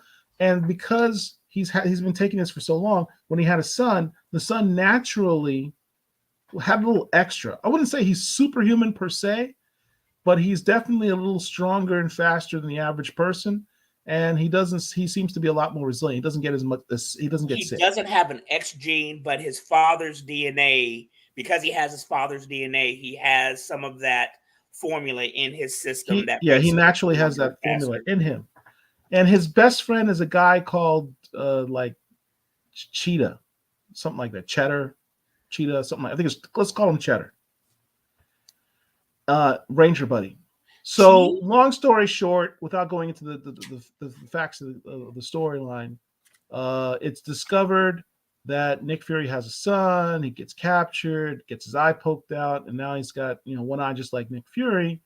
And long story short, he becomes an agent of Shield.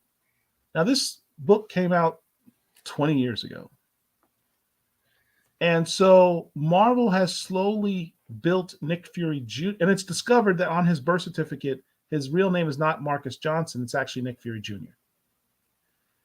And so he decides to go by his dad's name of Nick Fury Jr. And he's an agent of Shield, and he's learning from the bottom up how to be a Shield agent. Um, and in that time, he becomes a secret Avenger, and he's run all types of black ops for them. And now he's recognized as the world's greatest spy. And it is the Infinity Formula, as you said. It's the Infinity Formula. Yeah. So for those who are saying they race swapped Nick Fury, not quite in this instance. They did not race swap him because in the comic books, well, first off, he's the son of Nick Fury. He's not race swapped Nick Fury. He's the son of Nick Fury. In the movie, the Nick Fury that Samuel L. Jackson is based on an actual comic book character that was in the Ultimate Universe. So he wasn't race swapped specifically for the movie. He was just based on a different alternate version of the Nick Fury that we've come to know and love. Because this is a comic book. Battle Scars is a comic book you want to have in your collection. As we've seen with, Spider-Man not Into the Spider-Verse, but whatever the last Spider-Man movie was, you have multiple individuals who are the same person, but they look differently, which is kind of crazy to me. There's no Mark Robinson says he still considers that race swapping. They could have made a new character, and he or she could have been Fury's replacement. They did make a new character, his son, Marcus Johnson, but his birth name is Nick Fury Jr. In the movies, there's no reason for, the same person to look differently. That doesn't make sense to me. I accept it as somebody who, reads this stuff, enjoys this type of stuff, but there's no reason why Peter Parker should look like Tobey Maguire and Tom Holland and Andrew Garfield. They should all look like the same person because they had the same parents. But, we accept that. For the movies, as I was just saying, separate individuals, although because they come from separate universes. So that I do not view as a race swapping situation. But going back to this comic, it's kind of like a throwback where you have current stuff, but then you have Nick Fury Jr. flashbacking to his father doing stuff in actual comic books from like the 60s and 70s. Because understand, Nick Fury as a character goes back maybe to the 60s, if not before. And he had his own book in the 70s or 60s, written and drawn by Steve Ditko. It's kind of trippy, and I have one or two of those. So some of the stories that you find in this book are from that era. So you have modern Nick Fury reminiscing on some of his dad's adventures, and it's actually a pretty good book. I enjoyed it. I enjoyed the flashbacks, and I enjoy what could potentially happen in the future. There was a storyline called, it starts with an O. What was that storyline called? Not Other. I'll think of it here in a second. But long story short, Nick Fury, who was, the head of S.H.I.E.L.D., ended up working for the Watcher Uatu. So Nick Fury, for the past several years, has lived on the moon watching over the Marvel universe to a certain degree. He doesn't have powers, a whole bunch of powers, but he's been given some extra abilities by Uatu, and he's what's known as the Watcher on the Wall. He has not been here on Earth. There was a 6 or 8 issue storyline about 10 years ago, and I'll tell it to you here in a moment. It's called Original Sin. Original Sin, yes. I liked Original Sin. It was very good. So that's when he developed these powers. This is when he got sent to the moon and was somewhat exiled. And any Nick Fury that you saw on Earth was probably an LMD, a life model decoy. This storyline has Nick Fury Jr. interacting with his father, talking about a little bit of the original Sid storyline, how he got to where he was, and what is going to be the destiny of Nick Fury Jr. Without giving any type of spoilers whatsoever, I enjoyed what they did and how they did it. It's kind of a thick book. It's kind of heavy, but it's looking at 60 years roughly of the character of Nick Fury, and I did enjoy it. All right. So before we move on, we're going to take a quick commercial break and continue with our reads of the week.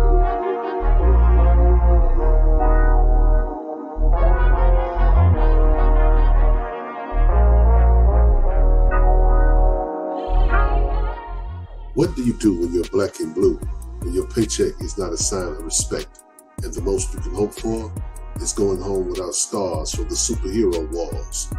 Code of Honor, written by Chuck Dixon, spins a yarn about cops and heroes that you can never mistake one for the other. Officer Jeffrey Piper is a wide-eyed rookie who gets a lesson in ethics on his first few days on the job. He learns how the lines get blurred. He learns more blurry, all the more the worry. Still, he's the optimist. There's lots of overtime to go with thoughts that undermine his goal to be seen as a hero. But he gets a lesson in reality. That lesson being heroes fly while the masses die and cops serve only for crowd control. But leave it to Officer Piper to find sunshine in the cold, dark world. Trouble is, Officer Piper is so used to the darkness that the light he loves bothers him. She wants him to be better, which is a switch, seeing that he wanted to be a hero at first. But like I said, the lines get blurred at times. Code of Honor is a 4-issue story that you can find in your dollar bins. Pick this up and you won't be able to put it down. If you like this video, please like, share, and subscribe. And until next time, peace.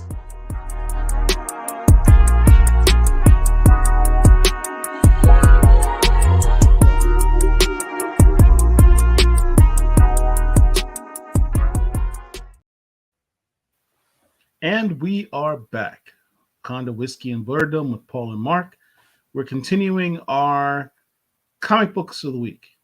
Next up, we have Mosley, issue 4.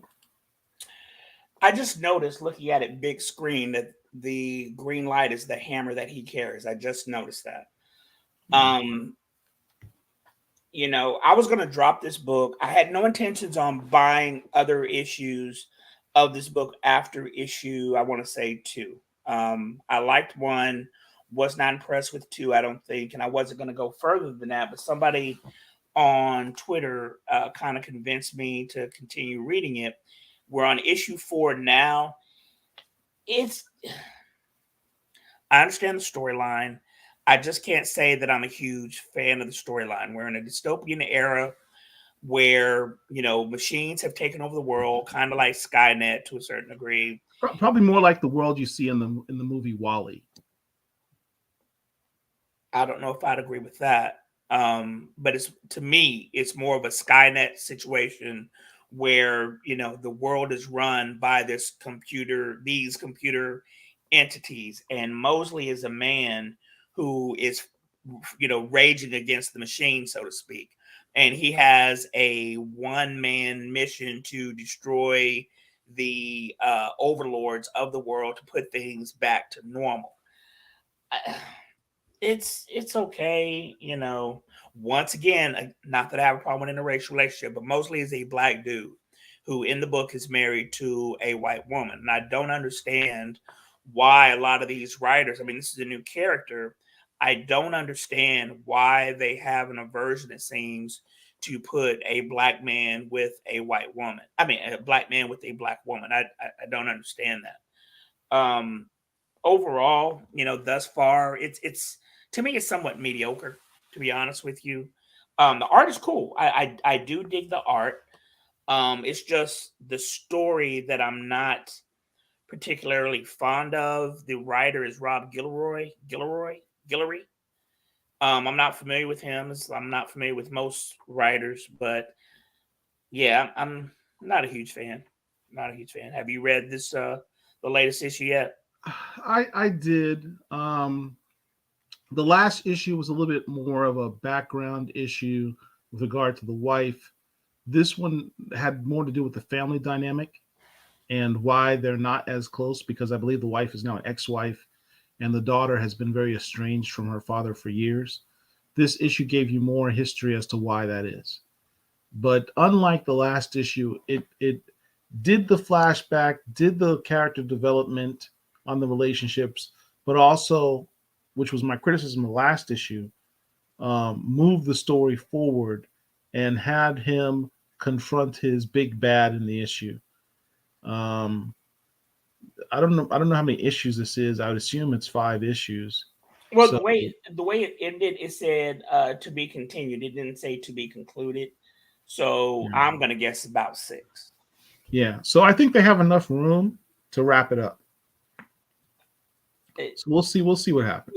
Let me just say this: you don't necessarily, to me, you don't have to break your piggy bank to pick this one up. You know, I got it because it has a black lead in it, which is what drew it to me, which drew me to it in the first place. You know, the first issue has a black man on the cover, so you know I automatically picked it up.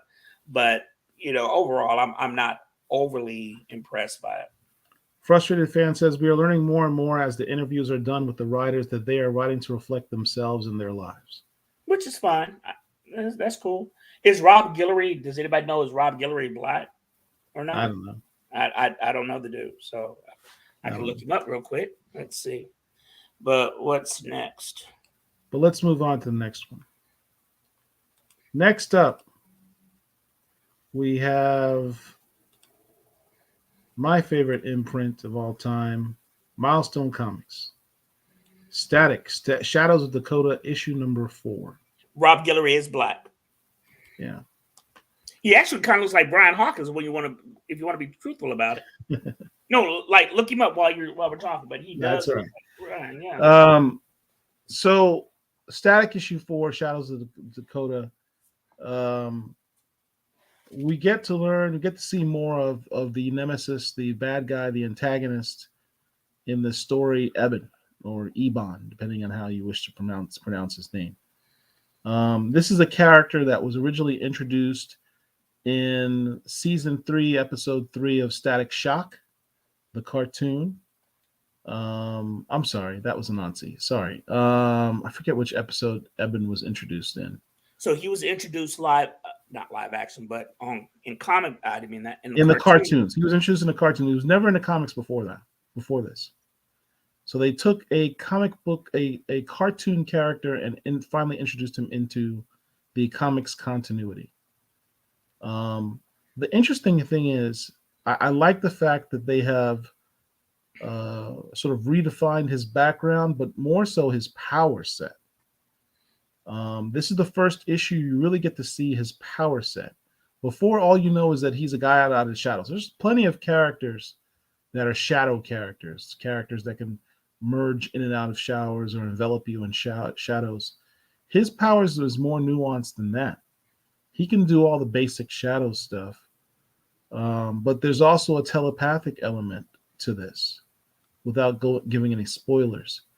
And it's somewhat horrifying. I mean, this book was borderline a horror issue in terms of how creepy and spooky Eben is.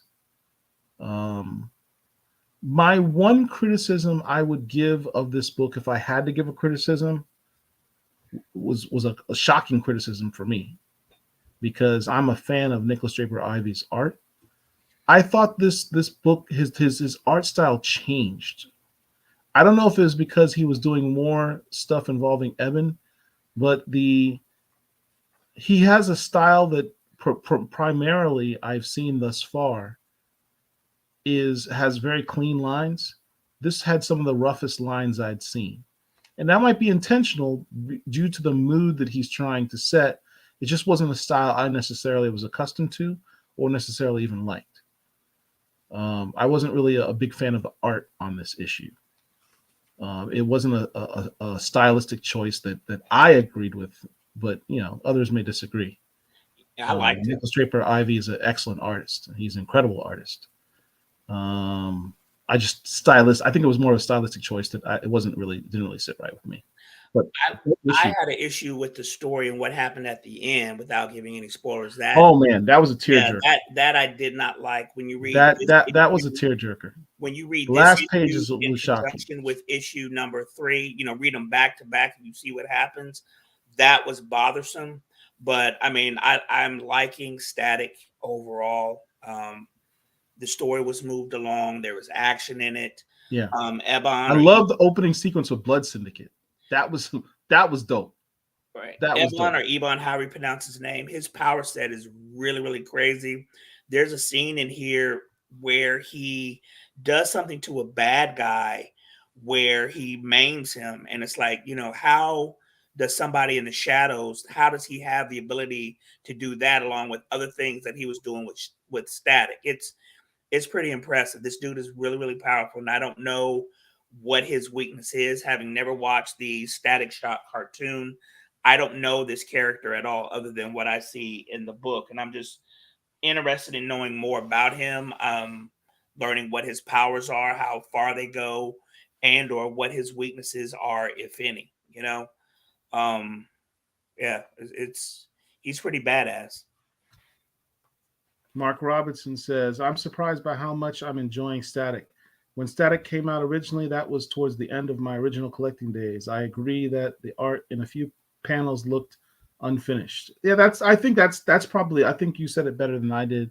I just thought some of the art and some of the panels looked like it hadn't been completed fully.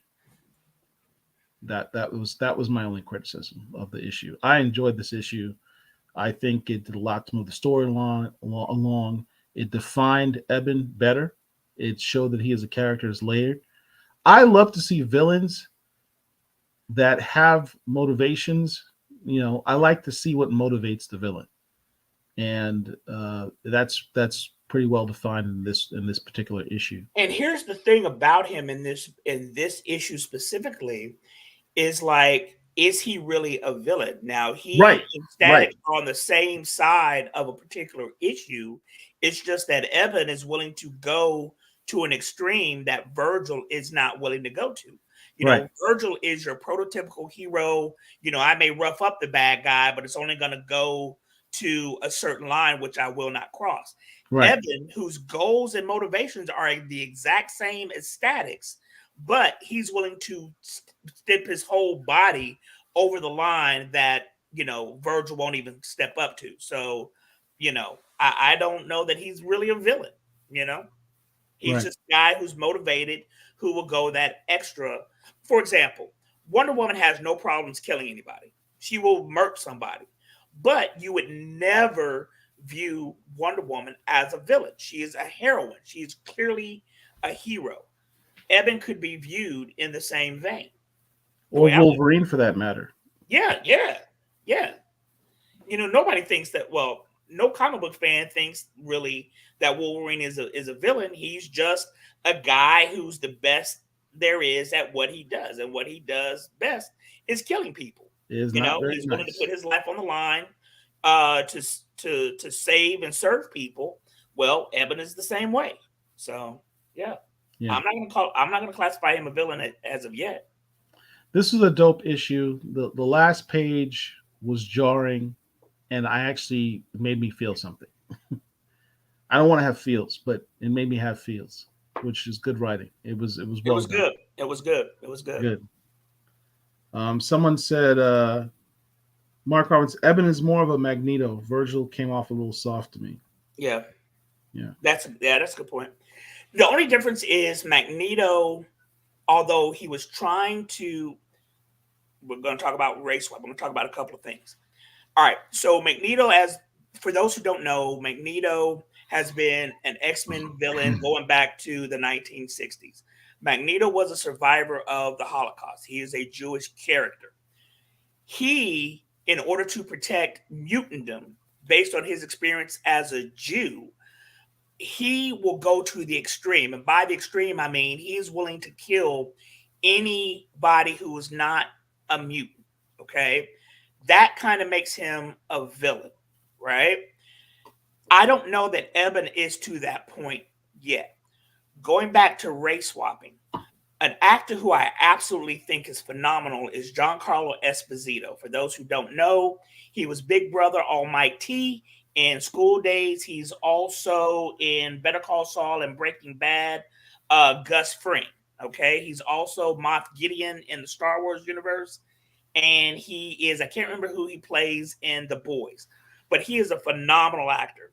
People have been fan casting him to be Magneto for a very long time, and people have said they want him going up against Denzel Washington as Professor X. Going back to our discussion about fan casting, about race swapping, adamantly opposed to Giancarlo being Magneto. Yes, black people can be Jewish. We know this. But Giancarlo is biracial. He's part black, part Italian. Right. He was bugging out. He was bugging out in Do the Right Thing. Right Thing. Thank you. Right. That's exactly who he is. You know, Magneto, Eric Lyncher, has always been portrayed as a quote unquote white dude who was Jewish. Giancarlo is a phenomenal actor. I'm sure he would do well in any role that he was given. But that takes me away from the character. I don't see him as, I would not see Giancarlo as a Holocaust survivor. I would see him as a white dude. Now, I understand that, you know, being 70, 80 years removed from World War II at this point, you have to kind of restart the storyline at a certain point. I get that. And they could, you know, reconfigure the character maybe being a survivor of the Rwandan Jewish genocide or something. But it's different to me, again, as a longtime reader of these books, that I just would not be willing to accept Giancarlo, despite how phenomenal he is as an actor in that particular role. But that's, you know, that's me. So, yeah. All right. So next up, as we talked about, you mentioned Magneto. We're going to go to another X-Men character of that time period. I said we were going to come back to Storm, and we are. So released this week is Storm #1. This is written by Ann Nocenti, who is a old-time writer at Marvel. She was also an editor at Marvel back in the Chris Claremont days, which is the time period that got me into X-Men and for really into a lot of superhero comics, was that the X-Men's 80s run. Chris Claremont was he was the guy back then. He was the preeminent X-Men writer. Definitely. But more than that, X-Men was like one of Marvel's most popular titles. It was selling, he was moving books. He created the Dark Phoenix saga, if I'm not mistaken. Yeah.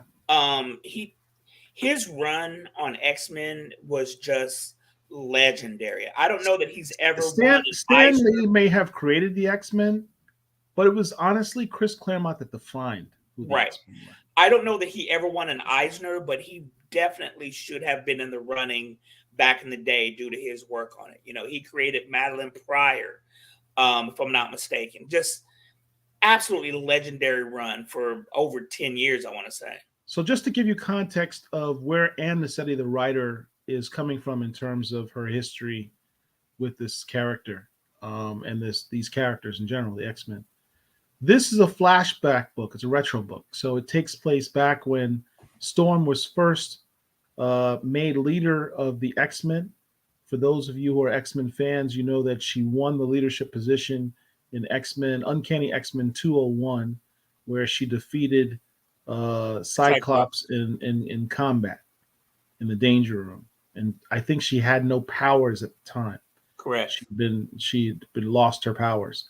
So you have, for all intents and purposes, unarmed Storm fight Cyclops with his eye beams and beat him for leadership of the X-Men. That's how badass Storm is. So this takes place after that. Prior to her winning leadership, she was very close to Kitty Pryde, basically a big sister to her. Rogue had just joined the group. Rogue was a villain before this. She is the adopted daughter of Mystique.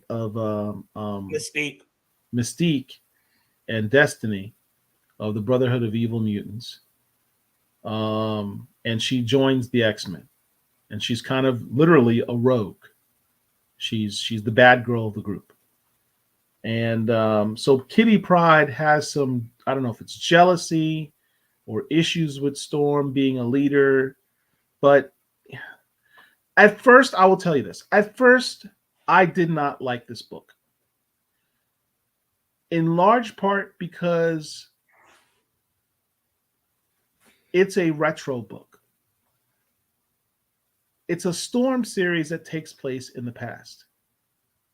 The problem with having a Storm series that takes place in the past is Storm's past is based on how it's written or who's writing it or the time period. There's some cringy stuff in Storm's past. I mean, let's just keep it a stat. Storm does not have the best of histories when it comes to certain things. In my humble opinion, she has often been a source of, what's a term I can say that's politically correct? Fetishized a bit, I think is the easiest way I can put it. And she's gone through so many changes, right? And what's interesting about this book is the more I read it, I was like, I'm getting it now. I'm getting Ann Nocenti's take on this book. Because there are acknowledged cringy stuff in Storm's past, or stuff that seems dated. And she actually talks upon it directly through the use of Kitty. Kitty says, I have problems with you, Storm. You're the leader now. You won leadership. But let's talk about where you were. Who are you? You were a thief in Cairo. Then after that, you were I have to use air quotes because it's X-Men, a goddess. And then you're a wind rider, right? And then you get into this fight with the Morlock Callisto in the tunnels underneath New York. You stab her and win. And now all of a sudden, you're like this bad girl punk rock chick, and you don't know anything about punk rock. When's the last time you listened to the Ramones? And now all of a sudden you're a punk rock woman with a mohawk. This is too much, is what Kitty Hawk is saying. Is Kitty Pryde saying. And there's a lot of truth to that. Storm fits whatever fits the times of the story.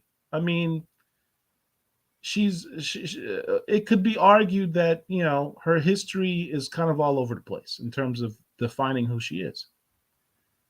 And I thought that was an interesting way to sort of address that point head on in the story. And, you know, Storm's response was kind of interesting. She's like, well, you know, I'm wearing these leathers, this punk rock stuff, because when I beat Callisto in battle, her leather jacket was part of her mantle, so to speak. So when I became leader of the Morlocks, I had to put on the stuff that she had. And that's why I wear it. This was Callisto's. Now I'm wearing it because I'm also leader of the Morlocks as well as leader of the X-Men. I hadn't really thought about that before.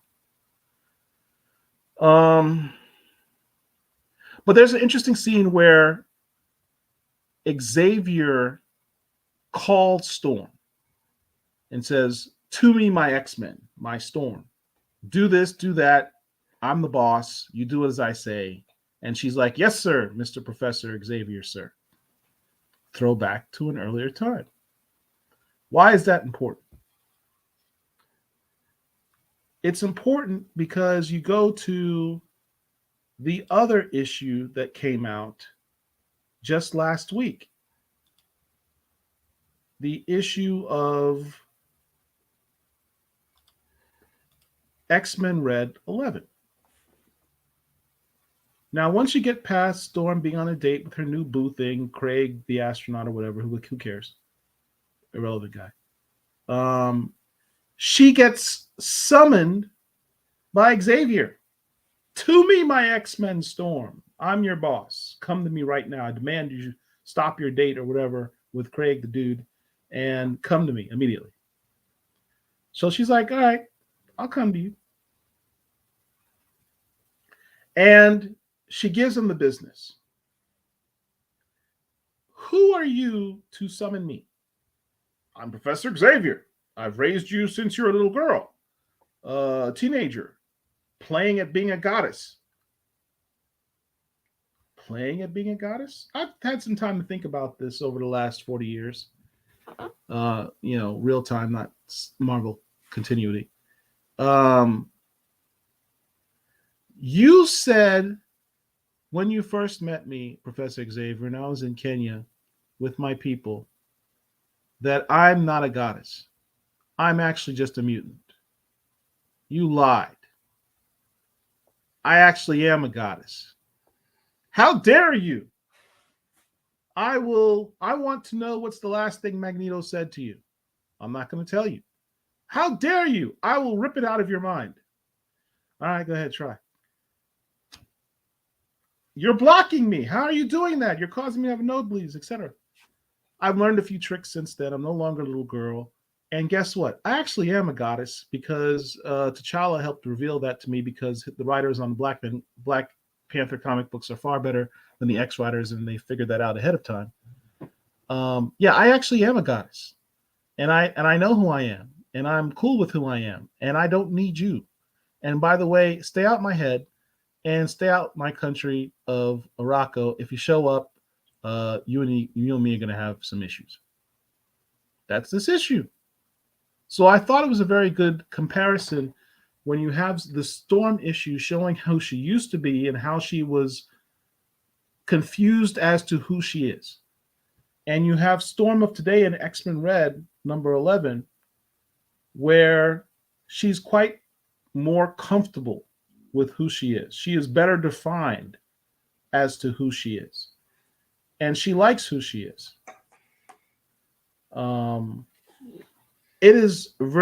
I thought it was really cool to compare these two issues. Yeah. When Storm, one of the things that I've tried to tell people when fan casting shows and things of this nature before Wakanda Forever came out, hoping, but before the death of Chadwick Boseman got arrested. So thinking about who would be a good person to play Storm to his T'Challa. And one of the people whose names kept coming up was, he was in American Gods. I cannot pronounce her name. But what's her name? Who are you talking about? The black woman from American Gods. Oh, Bilquis something? Something Bilquis Evely or something like that? No, something Yatid. I'll look it up here in a second. But anyway, I always thought that she was too old to play the role, because when Storm was first introduced in comics, I'm going to say she was no older than 25. And I'm going to push it and say she was about 22, 23. Yeah, I don't think she was 25. I think right, she was that's right. I think being she a was teenager. 25 at the oldest, but she was around 22, 23. Yeah. Although a quote unquote technical adult, she wasn't as mature as she is now. And the Storm that we see in X-Men Red is a mature Storm. I'm going to say in probably Marvel continuity, Storm is probably about 35, 36, right? In the Storm book, Storm is probably about 25, 26. She's been with the X-Men for some years. She's seen some things. She's done some things. And she has matured. I like frustrated fans comment here. She has matured, but not to the point where she is now in current continuity, that is X-Men Red. So, none of us we shouldn't be the same person that we were at 21, 22 once we go forward after we experience life, after we mature some. And so it is really good seeing that kind of dichotomy, knowing where Storm was early on when she first came, when Kitty first met her, versus how she is now. And it really is a good side-by-side comparison. Yeah, I didn't have Paul's thoughts on this book as far as not enjoying it. I thought it was cool. I thought it was well done.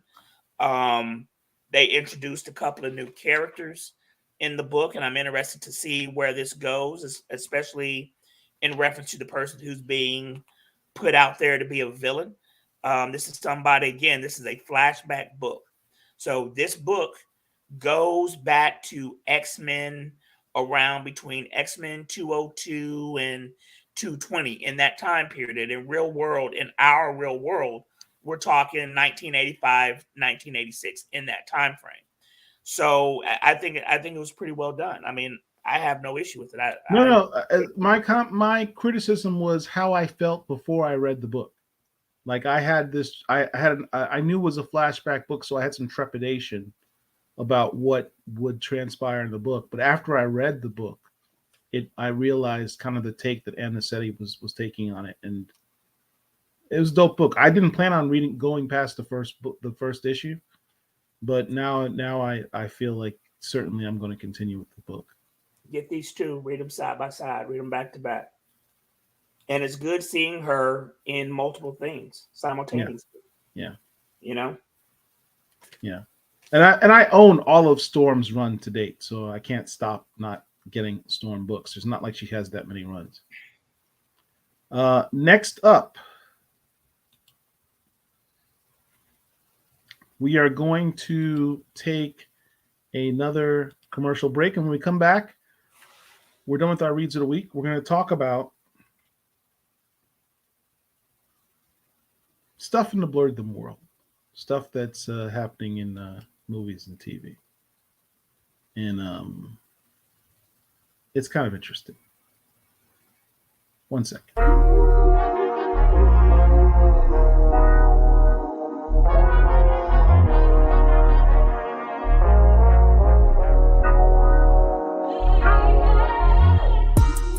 When Batman asks you, are you willing to die for your cause? You best believe it. It means you just might messing around with the Dark Knight. But there's a darker knight on the scene named Orpheus. This Rich recommends is Batman Orpheus Rising. It is a 5-issue miniseries written by Alex Simmons and drawn by Dwayne Turner. Gavin King, aka Orpheus, meets Batman while investigating a series of cops dying by way of homicide. And get this, they think they are racially motivated. Ain't that a switch?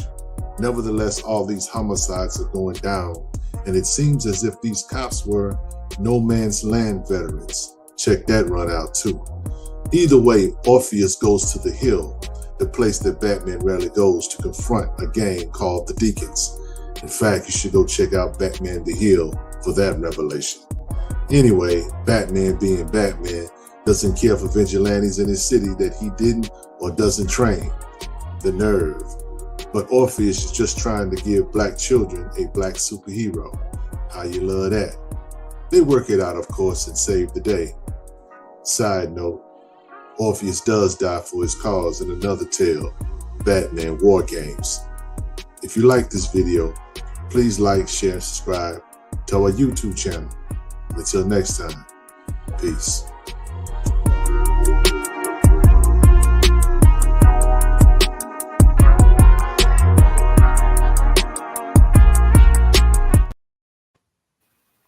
And we are back. Wakanda Whiskey and BLERDDOM with Paul and Mark.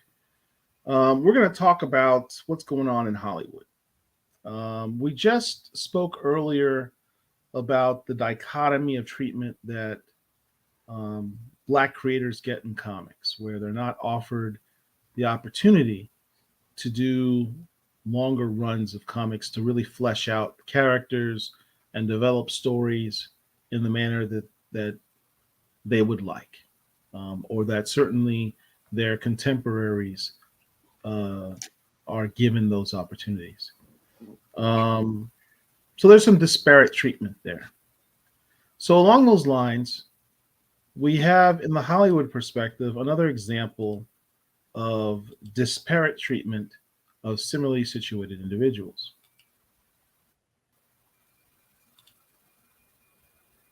Mark, I know Hollywood is something that you're passionate about. Why don't you take this one? All right, so check it. On the left is Ezra Miller. Ezra Miller actually he's a pretty good actor, right? He plays the Flash in the DCU. DCEU, I think it's called. DCEU, right?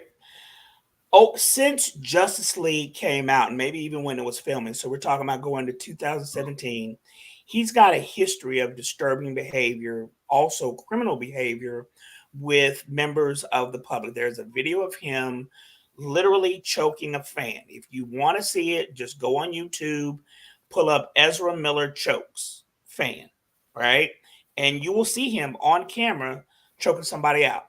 There's also another story where he like maybe kidnapped somebody or something, was holding them as a, I'm not gonna say as a sex slave. I don't want to put wrong information out there, but there was another incident involving him out there.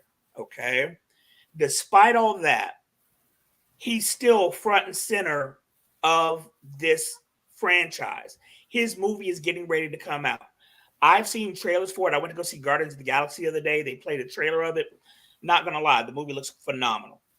It looks like it's gonna probably be one of the best, not best, if not the best movie coming from that company. You know, Wonder Woman and the first Shazam movie aside, it looks spectacular. The Flash. The Flash, yes.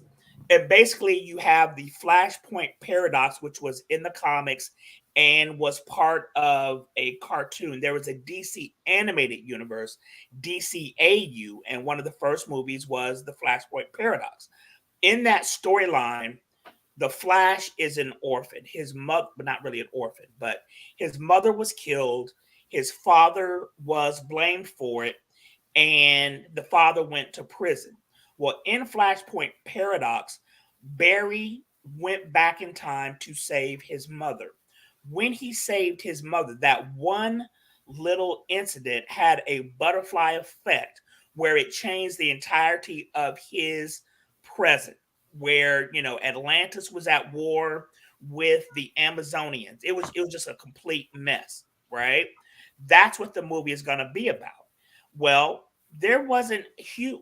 There were people who were outcrying for Ezra to be replaced. People talk, you know, some chatter about boycotting the movie, whatever. All right. Fast forward to earlier this year. On the right is Jonathan Majors. Jonathan Majors is a phenomenal actor. I first became aware of him due to Lovecraft Country.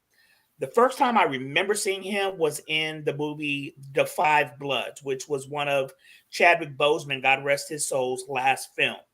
I couldn't finish the movie because I thought it was dumb as hell. Love Spike Lee, Morehouse dude like myself. I just thought it was a ridiculous movie. There was a point that was supposed to be serious where one of the characters literally blows up, and I couldn't help but laugh. I busted out laughing. I just couldn't take the movie seriously. But that was my first time seeing him on film. Then when I saw him in Lovecraft Country, I'm like, oh, this dude can act. And then fast forward to some of the things that he's been in over the past, 2 years. I'm like, this dude is on the come up. The Harder They Fall, which was a Netflix special, which was a Western. He was great. I love that film. I absolutely love that film. Very, extremely good movie. If you have not seen The Harder They Come, you got to watch it. He was obviously the main bad in Creed 3. 2023 was shaping up to be the year of Jonathan Majors. Fast forward to March of this year, there is an allegation that he, Jonathan Majors, attacked his girlfriend at the time, right? He was arrested for it and charged. He has not been convicted of anything. He is literally innocent until proven guilty. But there has been this groundswell of people calling for Jonathan to be replaced as Kang. And it's like, no, wait a minute. You've not seen anything. All you have is an allegation of him doing X, Y, and Z that has not faced the rigors of cross-examination. So how can you sit up here and say that he, Jonathan, needs to be replaced in the MCU as Kang when Ezra is on film choking somebody or, attacking somebody, and he's still the face of that franchise? You know what I'm saying? Like Bloodsport just wrote, Jonathan to me is Kang, and I do not want him treated differently than somebody else. And this reminds me of the situation with Nate Parker. Nate Parker is a phenomenal talent. He is a great writer. He is an actor who was in The Great Debaters. He was in another movie where he was a cop and he was the love interest of this young lady. I can't remember. Beyond the Lights. The movie was Beyond the Lights, right? He was in Hollywood for 10 years. Then he wrote and directed a movie that should have had Oscar consideration called Birth of a Nation, where he played Nat Turner, the great American who led a slave revolt against his captors, right? At that point in time, when he did that, all of a sudden, some old stuff was released where while he was in college, Nate was put on trial for rape. He was acquitted. That means he was found not guilty. But all of a sudden, because of that old stuff came out where he was innocent of it, he has now been blacklisted in Hollywood. It seems like you don't see him in anything. You haven't seen that brother since. Well, he made one of the most important movies in the last decade, and right when he released this movie, a movie that of a person of historical significance that none of us learned about in school. Our kids today don't learn about it. I live in Florida, so damn well no one's learned about Nat Turner there. And right when that movie is about to blow up and make this guy a megastar, this old news pops out. Right. And one of the issues is the alleged victim of his assault that did not happen, that he was found not guilty of, she committed suicide. Now, here's the kicker. She committed suicide over 10 years after he was acquitted. She was a married woman. I don't know if she was a mother or not, but people at the time, because the movie came out around 2017, people were trying to pin her suicide to Nate. And it's like, no, wait a minute. She already had documented mental health issues when she was in college, plus the fact she was married. So why are you going to sit up here and blame Nate for her suicide when she was married? Why are you not blaming her husband drove her to suicide or whatever else he was that she had going on in her life? And I bring that up because I don't want Jonathan to lose his bright career due to some unconfirmed allegations.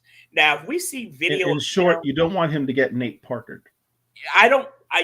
If we see video of him just strangling her to unconsciousness, completely different story. Okay. But we haven't seen any of that yet. And I was getting into a discussion with somebody about the fact that they believe the allegations against him, that he strangled this woman and that there was no justification for it, blah, blah, blah. Well, Paul and I both are lawyers. He does civil stuff. I do criminal work. I'm a criminal defense lawyer. I look at things a certain way. I look at things maybe differently than your average person would. And just because of the allegation does not mean it happened the way the alleged victim said it does.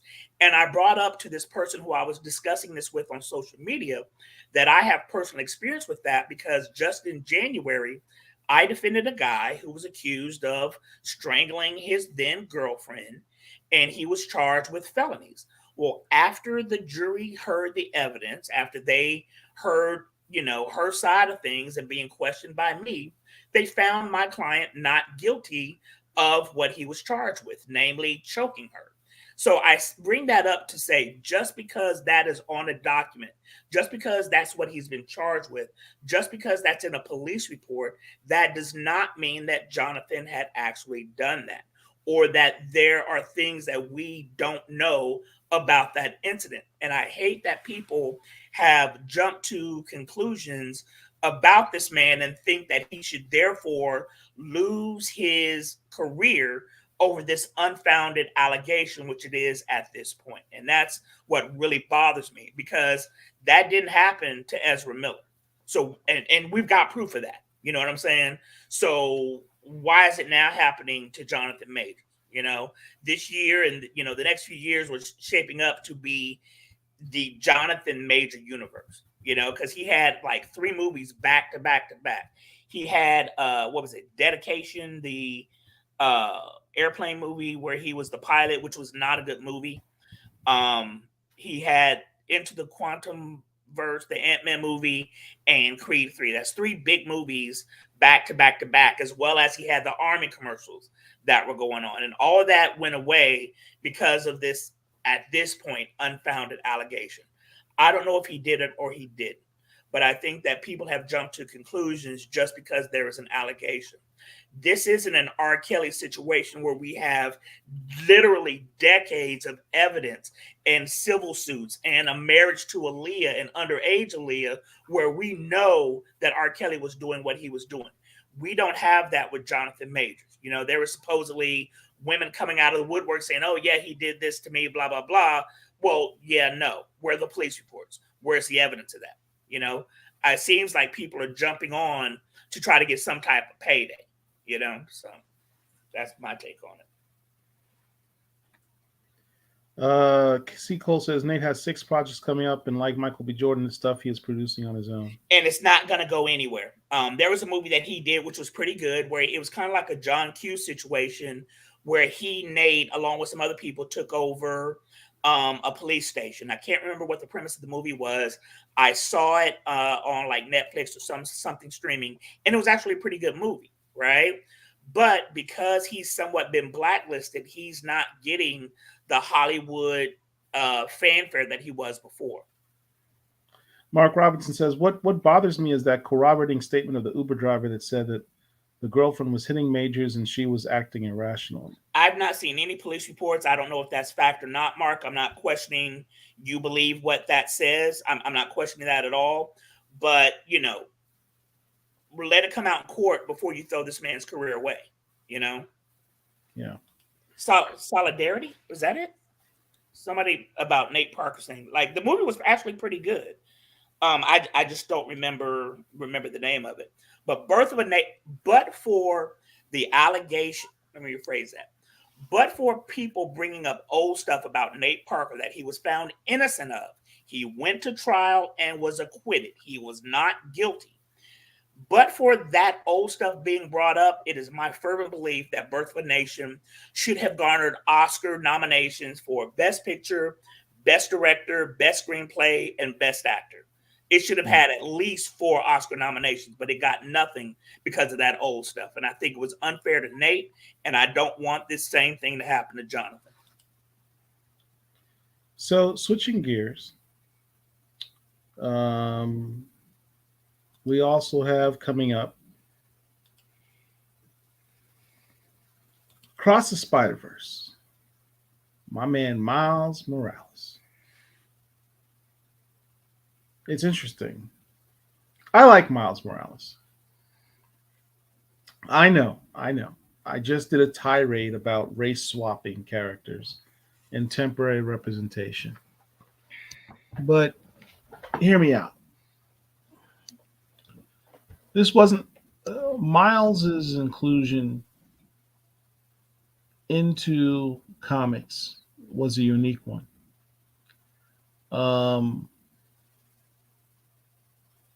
Mark and I talked before about the Ultimate Universe, Ultimate Comics, what we know as the 1610 universe, the 1610 universe of Marvel, of which much of the MCU was initially based.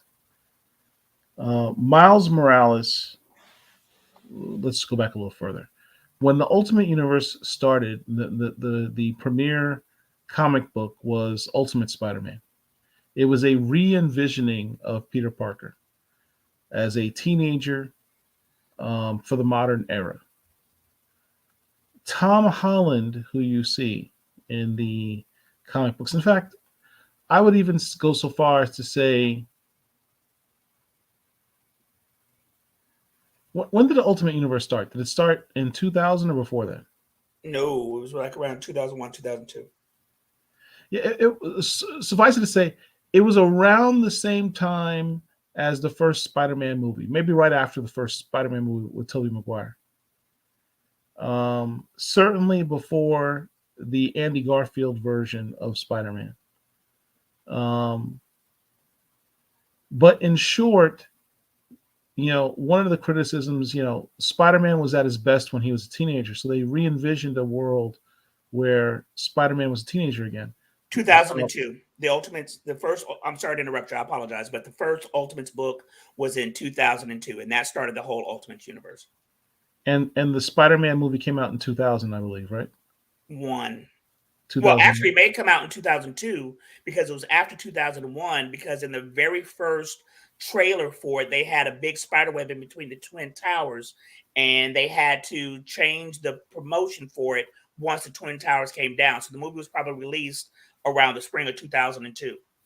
Okay, so fairly contemporaneous. Yep. Marvel's doing this re-envisioning of Spider-Man. You know, the best versions of Spider-Man was when he was a teenager, arguably.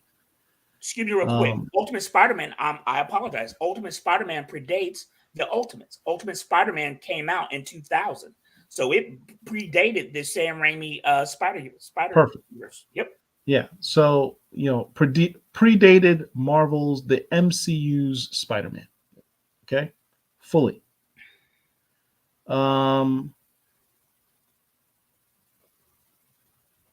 By having a Spider-Man, a teenage Spider-Man, Michael Bendis was the writer. Sarah Pichelli was the artist, I think, later on, for Miles. But I don't remember who the artist was on. Oh, it was Mark Bagley. Mark Bagley was the artist. Very successful run. Ultimate Universe is very successful. The Spider-Man run went, almost 100 pages, 100 issues. 132. Like. 132 issues. Very successful run. Michael Bendis has a black daughter and was influenced by that in creating Miles Morales, basically recognizing, you know, there's no characters that kind of look like my daughter in these comics. And I'm in a position to, you know, change that. I'm on a high profile book and I can create a new character if I so choose. Right? So he kills Spider-Man. He kills Peter Parker. He kills the star of the entire Ultimate Universe.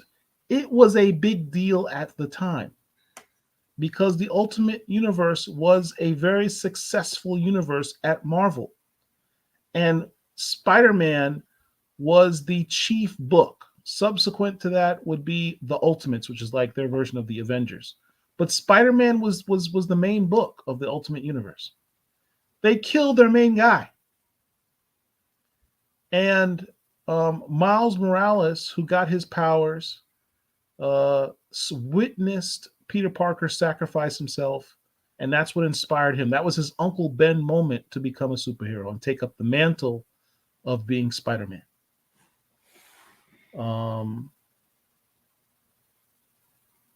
Then Bendis continued to write the character. Sarah Pichelli is the artist. History is made. There's a black Spider-Man, black and Puerto Rican Spider-Man. Never happened before in an ongoing series. But the thing that makes it even more interesting is this line that you had in this last Spider-Man movie, right? With the 3 Spider-Man. You have Jamie Foxx and he's talking to Spider-Man. He's like, you know what? Very profound statement. He goes, you know, I see you, Spider-Man. He's talking to Spider-Man. He says, I see you, Spider-Man, kid from Queens, always looking out for the little guy. Seems kind of a blue-collar type dude. I just always assumed that you were black, is what Jamie Foxx said. And when you really think about the story of Spider-Man, parents are dead, raised by his auntie, right? Nerd character picked on for being not cool enough. Gets powers and tries to not become a superhero, but make some money because he's poor. Um, uncle dies, decides to become a superhero. Always down on his luck, doesn't make any money, always broke in Queens. If I heard that for the first time and I saw the things that he does, the wisecracking and everything, I could visualize him being black, Peter Parker. It makes sense for him to be black. When you re-envision Spider-Man as a black character, it's not a stretch. It's not like you're taking, the thing and making him black. But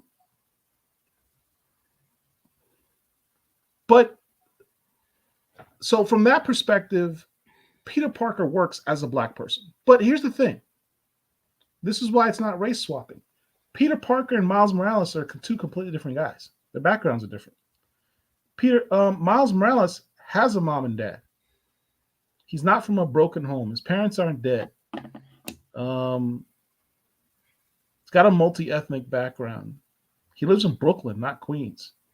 When you race swap, if you're from New York, you know what I'm talking about. Those are two different places. When you race swap a character, you take one character with the same name background and change their ethnicity or gender, like they did in the MCU with the Ancient One. They race and gender swapped it. Miles Morales being a Spider-Man takes nothing away from Peter Parker, because you've had female Spider women. You've had 2 or 3 Spider women in Marvel, going back to the 1980s. Nobody says anything about that. Nobody gets up in arms about that. So having Miles Morales as a Spider-Man takes nothing away from Peter Parker. So I don't understand why anybody would be upset with that. Yeah. So Miles is different. He's got 2 parents. He's not from a broken home. His parents aren't dead. Very loving family. Lives in Brooklyn, urban Brooklyn. Not like, Parker's from suburban Queens. Lives in a house. Miles lives in an apartment in Brooklyn. Both smart kids. Peter's probably a little smarter science-wise.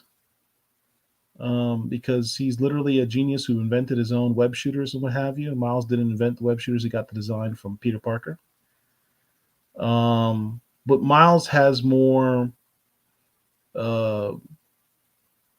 he's probably more cunning than Peter. He's certainly more aware of what's going on around him a little bit more. But Miles is a dope character. Someone put in here, I thought Miles was based on Static. The two seem similar. That is a conversation for a whole nother show. I'm not going to touch that topic. Frustrated says, Stanley years ago did an interview and admitted Peter Parker was supposed to be black and his name wasn't Peter Parker at first. I've never heard that before. I've never seen that. You're going to have to show, as they say on social media, the source, bro. What's your source? Yeah, I'm going to need to see the receipts on that one. I've never heard that. It'd be cool. In my personal opinion, Peter Parker makes sense as a black person. Adventures of Chris Rock as Spider. I don't know what that means. Mark Robinson says, doesn't matter to me how much you church it up. Miles Morales equals race swapping. It happens to be a successful race swap. Finally has his own villain, not associated with the original Spider-Man. Well, Mark, you're wrong. He's not a race. They didn't take Peter Parker and make him black. They created an entirely different character. They're 2 completely different characters. If anything, the better criticism is something that you mentioned, Mark, which is the fact that even though Miles is also Spider-Man, he doesn't have a really defined rogues gallery. His rogues gallery consists of like alt versions of Peter's rogues gallery. I don't think they've taken enough time to develop Miles's own rogues gallery, and that's how you kind of define a heroes, by how good a rogues gallery they have, and that's what he's substantially lacking. Cody Ziegler is doing a better job at trying to make him have his own characters that are around him, rather than just sort of retreads of various Peter characters. But here's the thing with Miles. He is his own character. He is more powerful than Peter. He's got invisibility and electrostatic powers that Peter does not have. He is a better Spider-Man character, which is why, the youth of today, they know Miles. They don't know Peter. I think Marvel's, to your point, Mark, I think Marvel's problem is that they've labeled him Spider-Man.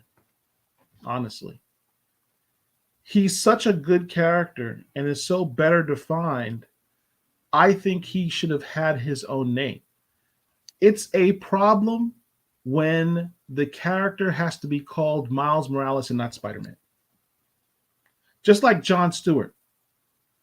He can't just be known as Green Lantern. He has to be called John Stewart for you to know who he is. That's a bit problematic for me. They should have named Miles Arachnid or Anansi or, the Black Spider. I don't know. But he needs his own unique name that is separate, to really not have him be defined as a race swapped character, as you said. But they're not willing to do that for the reasons that we mentioned earlier in the show, that they have these legacy characters. There's money to be made in these franchises. It's easier to market the name Spider-Man because it's easily recognizable than naming him something different and trying to promote that. It's lazy, and it's a quick buck. It's easier. And that's why it'll never happen, unfortunately. C. Cole says, we have had an Asian Spider-Man in the 70s.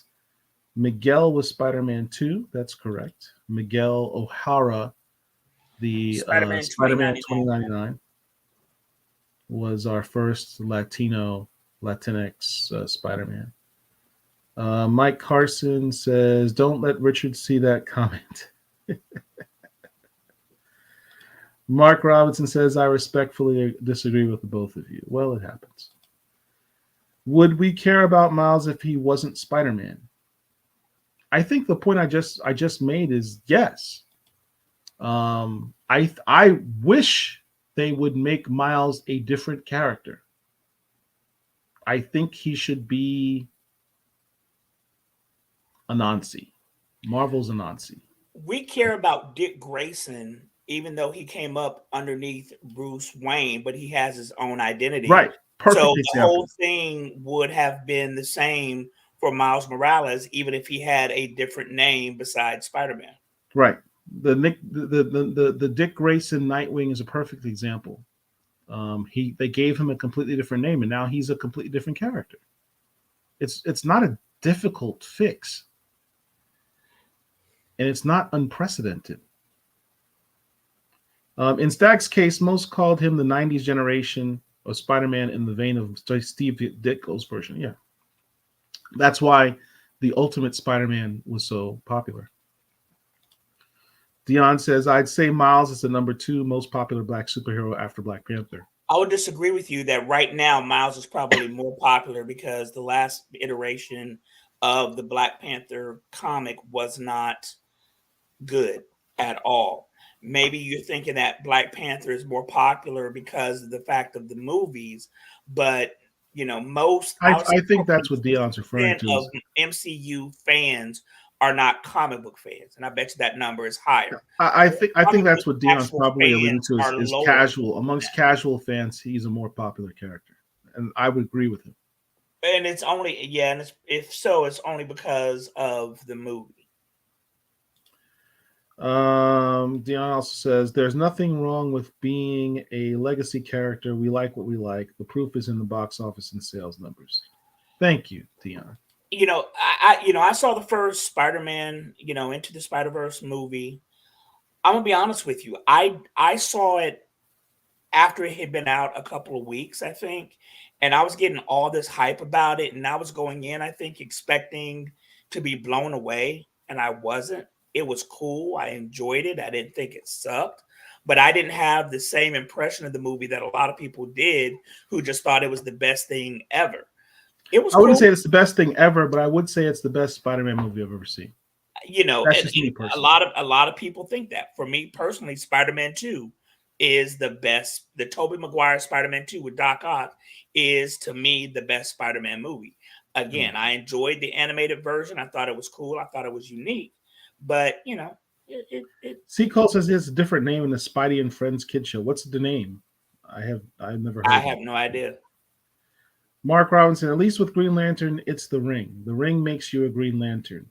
I personally dislike most of these derivative characters because it's lazy, but I get it. And you're not wrong. Yeah, You're not wrong. When you you're find not wrong. something that works, you try to fit everything into that peg or to that Yeah. hole. I mean, John Stewart, that's why you have an entire Bat family. John Batman, John Stewart Batboy, Ben should have Batgirl. been renamed something else. Jeffrey Thorne tried to do a thing where he'd now be known as the Emerald Knight. It just DC overwrote him and said, "We're not sticking with." I know you. We just spent 12 issues redefining John Stewart as a guy who has powers that are not based on his Green Lantern ring. He now has powers, superpowers that has nothing to do with the Green Lanterns, and he has a new name called Green and Emerald Knight. He can now leap out of the shadow of Hal Jordan. DC overrid that, and Nobody over the within past 2 months, 20 years, they had this storyline where the Justice League is dead and John Stewart is a Green Lantern with no explanation. nobody has thought of Hal Jordan as the Green Lantern over the past 20 years. It's Ain't been nobody checking for Hal Jordan. Jordan. So, yeah. Dick Grayson became Nightwing, and we did not stop seeing him since then. You give Miles a new name, you better keep him active in comics, not do it and then stop at any time. I agree with that.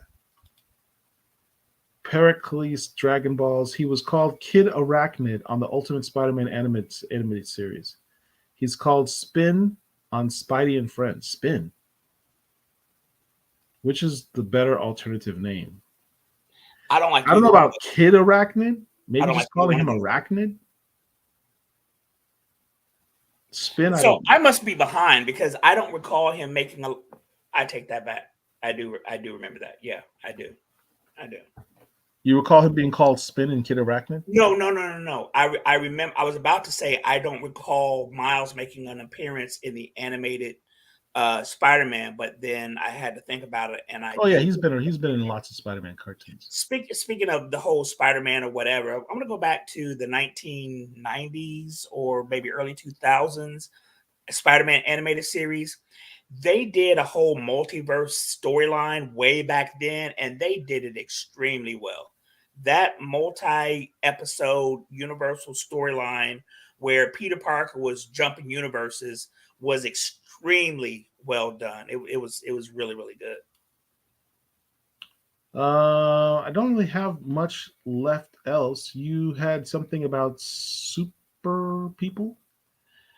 Yeah, I was just talking about how good the show Superman and Lois is. If you're not watching it, it's pretty good. One of the things about it, though, is far left is the son of Lois and Clark. Okay, Lois and Clark in this have twin sons, Jonathan and Jordan. Now, what's interesting is the actor who played Jordan over the first two seasons is no, I'm sorry, Jonathan. The actress who played Jonathan. There's a guy by the name of Jordan Elsas. He played Jonathan during the first two seasons.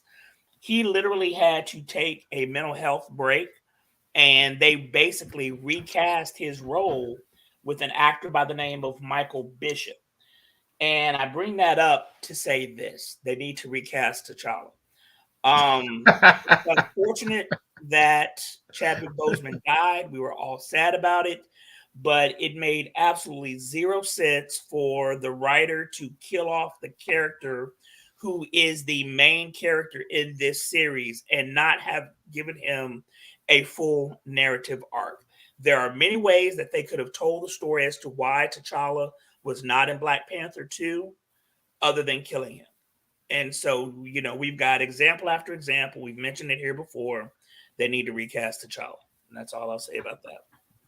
And with that, I think we have reached the end of our show. Yep. 3 hours once again. Time flies. Time flies when you're having fun. Look, I appreciate each and every one of you who have watched the show with us. Appreciate it tremendously.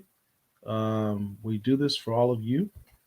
If you want to show us some love, there's a little $sign at the bottom there in your super chat and comments. Click on that. Donate some money to Black Comic Lords. It does not go in our pockets. It helps to pay for all this stuff that you see here. But sorry we haven't been as regular with the show. We just got life and things going on, and quite frankly, we're doing a lot of stuff at Black Comic Lords that you don't see behind the scenes, and we're putting on a lot of shows. We have upcoming. This Sunday? Next Sunday. We'll tell you about it later. I don't want to give away stuff I'm not supposed to give away, but we've got a lot of stuff coming up. You'll want to stay tuned. Let's see if the last couple comments before we go. Hey, frustrated fan, thank you very much. Drop $3 change on us. Every bit helps. We appreciate it. And with that, you get our video. Donation. It's a donation. I thought it was the trash. Don't be hitting on me.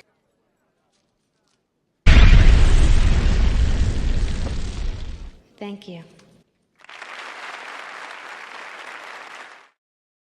That's funny. That's cool. That was cool. Wait, Dion dropped some change too. Appreciate it, Dion. So what do we have to do as a result of that? We have to replay our super. Donation. It's a donation. I thought it was the trash. Don't be hitting on me.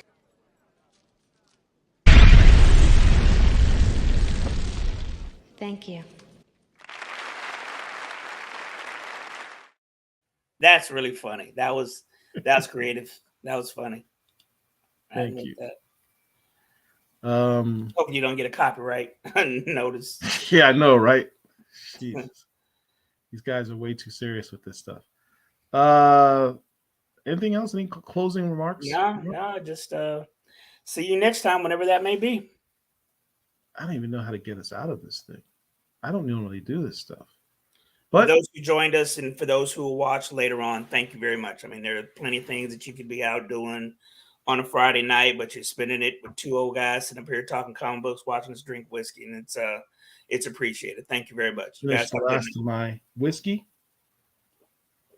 Salute, each and every one of you. Love you. Peace.